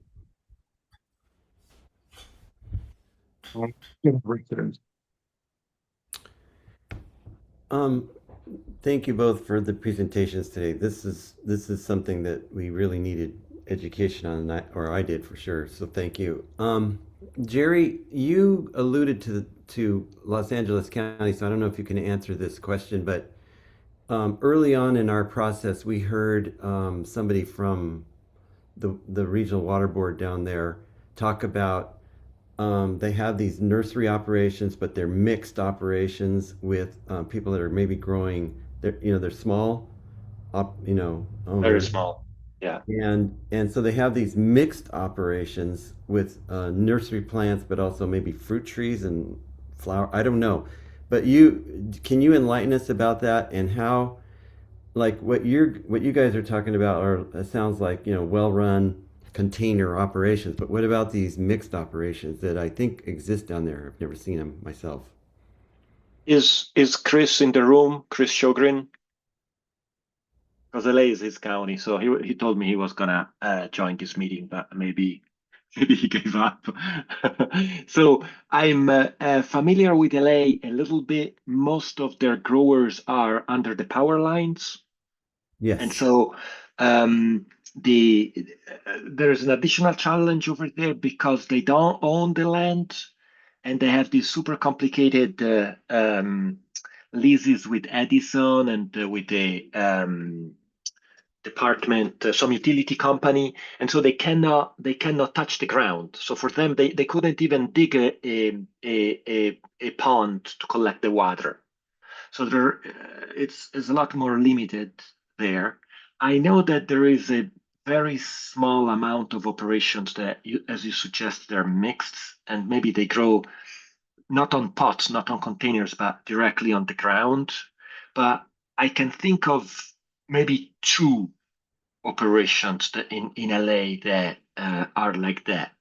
And it's, they're, again, mom and pop, very small operations where they grow in the ground, in the soil, some flowers, also some food, and also some fruit trees. But it's definitely not the dominant kind of nurseries that we get in LA. Okay, so how big of an issue is that? Something that we really need to look into to understand, to try and, when we're talking about our recommendations? To be honest, I don't think so, but I can find out better for you. That would be great. That'd be helpful. Thank you. You're welcome. So, Send your information to Sam, and he'll distribute it to us. Okay. Right. Thank you, Jerry and Bruno, for that presentation. I know it's been a long time coming. I have copies of your slides, and I can distribute those to the water board for posting and around to the panelists as well. I know that we're running a little bit late at this point. Really appreciate everyone hanging on. We will go ahead and transition at this point to public comment before we go to closing remarks. So let me go ahead and open it up for public comment. So similar to what we did for the charter approval, if you could use the hand raise feature to enter the public comment queue, that would be wonderful. Please limit your comment to no more than 3 minutes. When I call out your name, staff will go ahead and unmute you. We did receive 1 comment request in advance from Tess Dunham. So staff, or Tess, if you could, we'll go ahead and go to you, followed by Elias Rodriguez and Kaya Rivers. Tess, please. Oh, thank you, Sam. And I will keep it very brief. I know it's late and it's on a Friday afternoon. Just a couple of 3 comments, and actually in response to a couple of things said earlier today when the meeting first started. And actually, just for a correction, I believe one of the panel members may have indicated that there is not individual grower information in the Central Valley and that it's aggregated to a township basis. And I just want to make sure everybody remembers and understands that's not completely accurate, in that there is individual grower information on both a grower basis and a parcel information basis. Now it is done under identifiers, but it is absolutely available on a grower and a parcel basis, and then also on a township basis. So I just wanted to make sure to correct that so people understood that it's not all aggregated at a township component. So the other component comment I just wanted to make, it had to go with the application of fertilizers as a limit. And I just wanted to make sure, and for folks to think about, application itself is not indication of what might leach to groundwater, right? It doesn't take into account removal. It doesn't take into account a number of the different parts of the nitrogen cycle. And so there's a real concern that just going and saying we can do a limit for A applied because we think it's excessive, I think is problematic and may have some major unintended consequences, and also is not reflective of what may actually discharge to groundwater. So I did want to make a point with respect to that point as well. And lastly, and we have shared comments with the staff at the State Water Board, folks that I work with who are far more knowledgeable about the data and the irrigation and nutrient management plan summary data. We have some concerns with the data visualization tool. In particular, we think some of the units are incorrect. We folks that work with this data all the time in the Central Valley did go through. I had 2 different consultants look at the data visualization tool, and they both came up with the same conclusion, that there are incorrect units. And so the data in the visualization tool, as it currently is expressed and provided to you, may not be accurate. So we just want to put into context some concerns with that data. We believe that it, may be total versus pounds per acre. And so we just wanted to make sure that it sounds like you're all looking at it and using it. We have shared our concerns with that. And we just wanted to make sure that you are aware that we have some concerns with that visualization tool, or at least as we looked at it. Maybe we're looking at it incorrectly, but just wanted to make sure we shared that. And with that, Sam, I will stop. Yes, appreciate it. Staff, I saw that you put your hand up as well. Was there something you wanted to share before we proceed? Yeah, we were just going to clarify that we agreed with some of those unit corrections, and I believe staff have already fixed it. So if you're looking at the tool now, hopefully that is correct. And then we were just going to highlight that emphasize that this tool brings in data as it was reported by the growers to the water boards. And so if there are inaccuracies with the data as it was reported, and we aren't able to change any of that, we're just really kind of taking what was given and then cleaning it up and organizing it into its current format. So anyways, we're happy to continue, though. This is really the first version of this tool. So we welcome all this feedback and look forward to continued dialogue. For that, Erica. Right, let's go next to Elias Rodriguez. Elias. Sure. Thank you, Sam and panelist. My name is Elias Rodriguez, representing communities impacted by nitrate contamination. And I apologize to the interpreters for the speed. I'm just trying to respect everyone's time on this Friday evening. I'm going to address 2 topics: application limits and acreage data. First, on application limits, I just wanted to comment that there is a clear amount of nitrogen fertilizer that should not be applied. There are levels above which applying additional nitrogen is simply not reasonable, and that will not be absorbed by crops. And so let me give some data to put the need for application limits into context. In the Central Coast, data shows that over 35,000 acres are applying 300 pounds per acre per year. And the regional board found that from 2012 to 2019, the average concentration in some sub-basins were above 30 milligrams per liter. In one of the communities that we work with in the Central Coast in 2011, an irrigation well tested at 180 milligrams per liter. So Central Coast Regional Board undertook a 4-year process to develop these application limits, and to disregard the necessity for these agricultural practice management tools and the evidence presented to support the limits would be a disservice to the regional board and the drinking water users who have nitrate exceedances in their drinking water. Application limits prevent dischargers from adjusting their A-R numbers with reductions that are modeled and not proven to reduce nitrogen. They're a tool that can be used when R data is not being collected or is unreliable. Application limits are also more fair to smaller dischargers who do not have access to complex models that larger corporate dischargers have. Application limits have the most direct effect on agricultural management practices. They prohibit a grower from having a competitive advantage over growers who are reducing their application levels. Now, moving on to acreage data. The coalition submitted our EJ coalition submitted a letter on the request that has the following points: that the ESJ order does not prohibit but supports the publication of acreage data. On page 48, the board stated that the decision to require only anonymized data was not permanent, and that future information and regulatory needs could cause it to revisit the decision over time. And board member Godo Atume requested acreage data this year on September 8th. And our letter proposed a way for the Central Valley Water Board to publicize acreage data without revealing the identity of the discharger. And this included revealing groups of acreage data, not specific the acreage size of the ranch. And finally, acreage data is necessary in future policy evaluations to determine the effectiveness of the policies that this panel recommends. Thank you, panelists, for your time and energy. That is the end of my comment. Thank you, Elias. We'll go next to Kaya Rivers. Hi, everyone. Good evening. My name is Kaya Rivers. I'm a senior policy advocate with Community Water Center. And again, I really appreciate the panel members taking the time to participate on the panel and also share your expertise. And my comments today are related to the first 2 charge questions for the panel. Communities have endured nitrate contamination and delay on meaningful regulation for nitrogen for decades.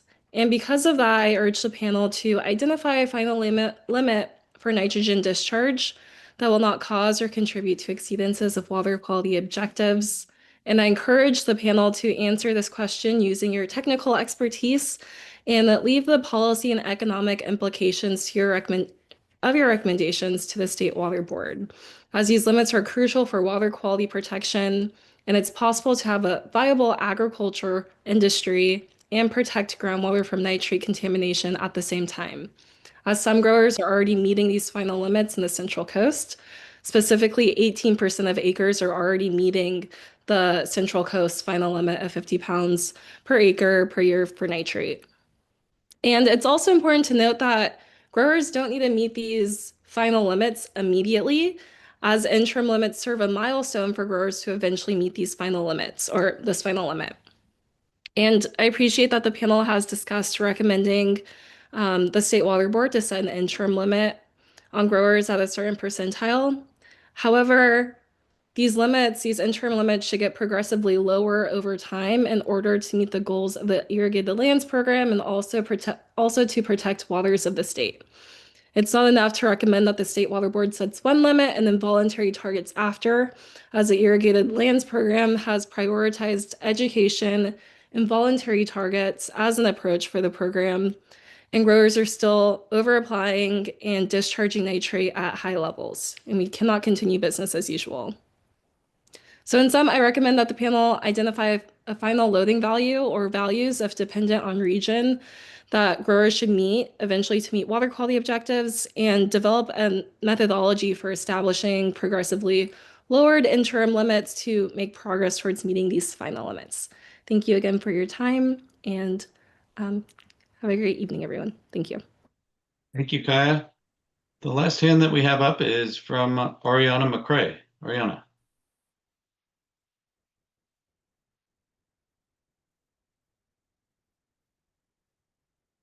May need to unmute on your end. There we go. Yeah, I got it. Thank you so much. My name is Ariana McCrae. I am the program director for the Los Angeles Irrigated Lands Group, and I just wanted to answer a few kind of questions, clarifying questions that there seemed to be during Jerry's presentation. With concerns of groundwater versus surface water, there really aren't issues with groundwater at LA County, as Elijah from the Water Board explained that during her presentation, but surface water is something that we are looking at. There really is very little runoff. When we actually collect at edge of field, so when our consultant's out there in the rain, it's very rare for him to be able to even get enough water off of the property to collect samples. And that's consistent for many, many years. So there really is very little runoff in LA County. And then as far as Jerry's examples in San Diego County, how we differ again regionally, LA County under the power lines are not allowed to have ponds. So there's no water collecting there. So that's a very different practice than San Diego County. And if there are any other questions or anything like that, I'd be happy to. I was originally going to present next week along with Plant California Alliance, but didn't think that I needed to do a full presentation. But if there's any questions, I'd be happy to provide more documentation or just give you guys a little bit more clarification on LA County. And I don't know that there's any mixed like in-ground row crops and nurseries that I'm aware of, but we definitely have nurseries that are growing fruit trees, but they are in containers. So hopefully that might clarify some of the things. Thank you. And thank you all for being here so late on a Friday night. Thank you, Ariana. All right. So we'll move on to closing comments at this point. I know there's a lot to think about. Let me go first to Karen Mogus from the State Water Board, and then to your chair, Daniel Geisler. Karen. I'm going to keep it real short and sweet. Thanks for the great discussion today. I will not be at the listening session. I'll be traveling next week. So this is the last I'll see you till next year. So have a happy holiday, and I will see you next year. Thanks, Karen. Daniel. Thanks everybody for contributing to today's meeting, and have a great weekend. Short and sweet. All right.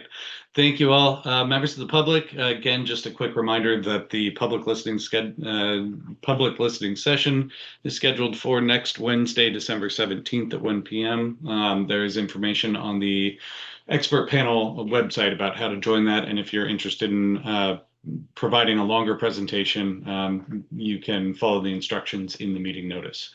With that, we'll go ahead and close out for the evening, and thank you all for attending. Take care. Bye all. Thank you. Bye.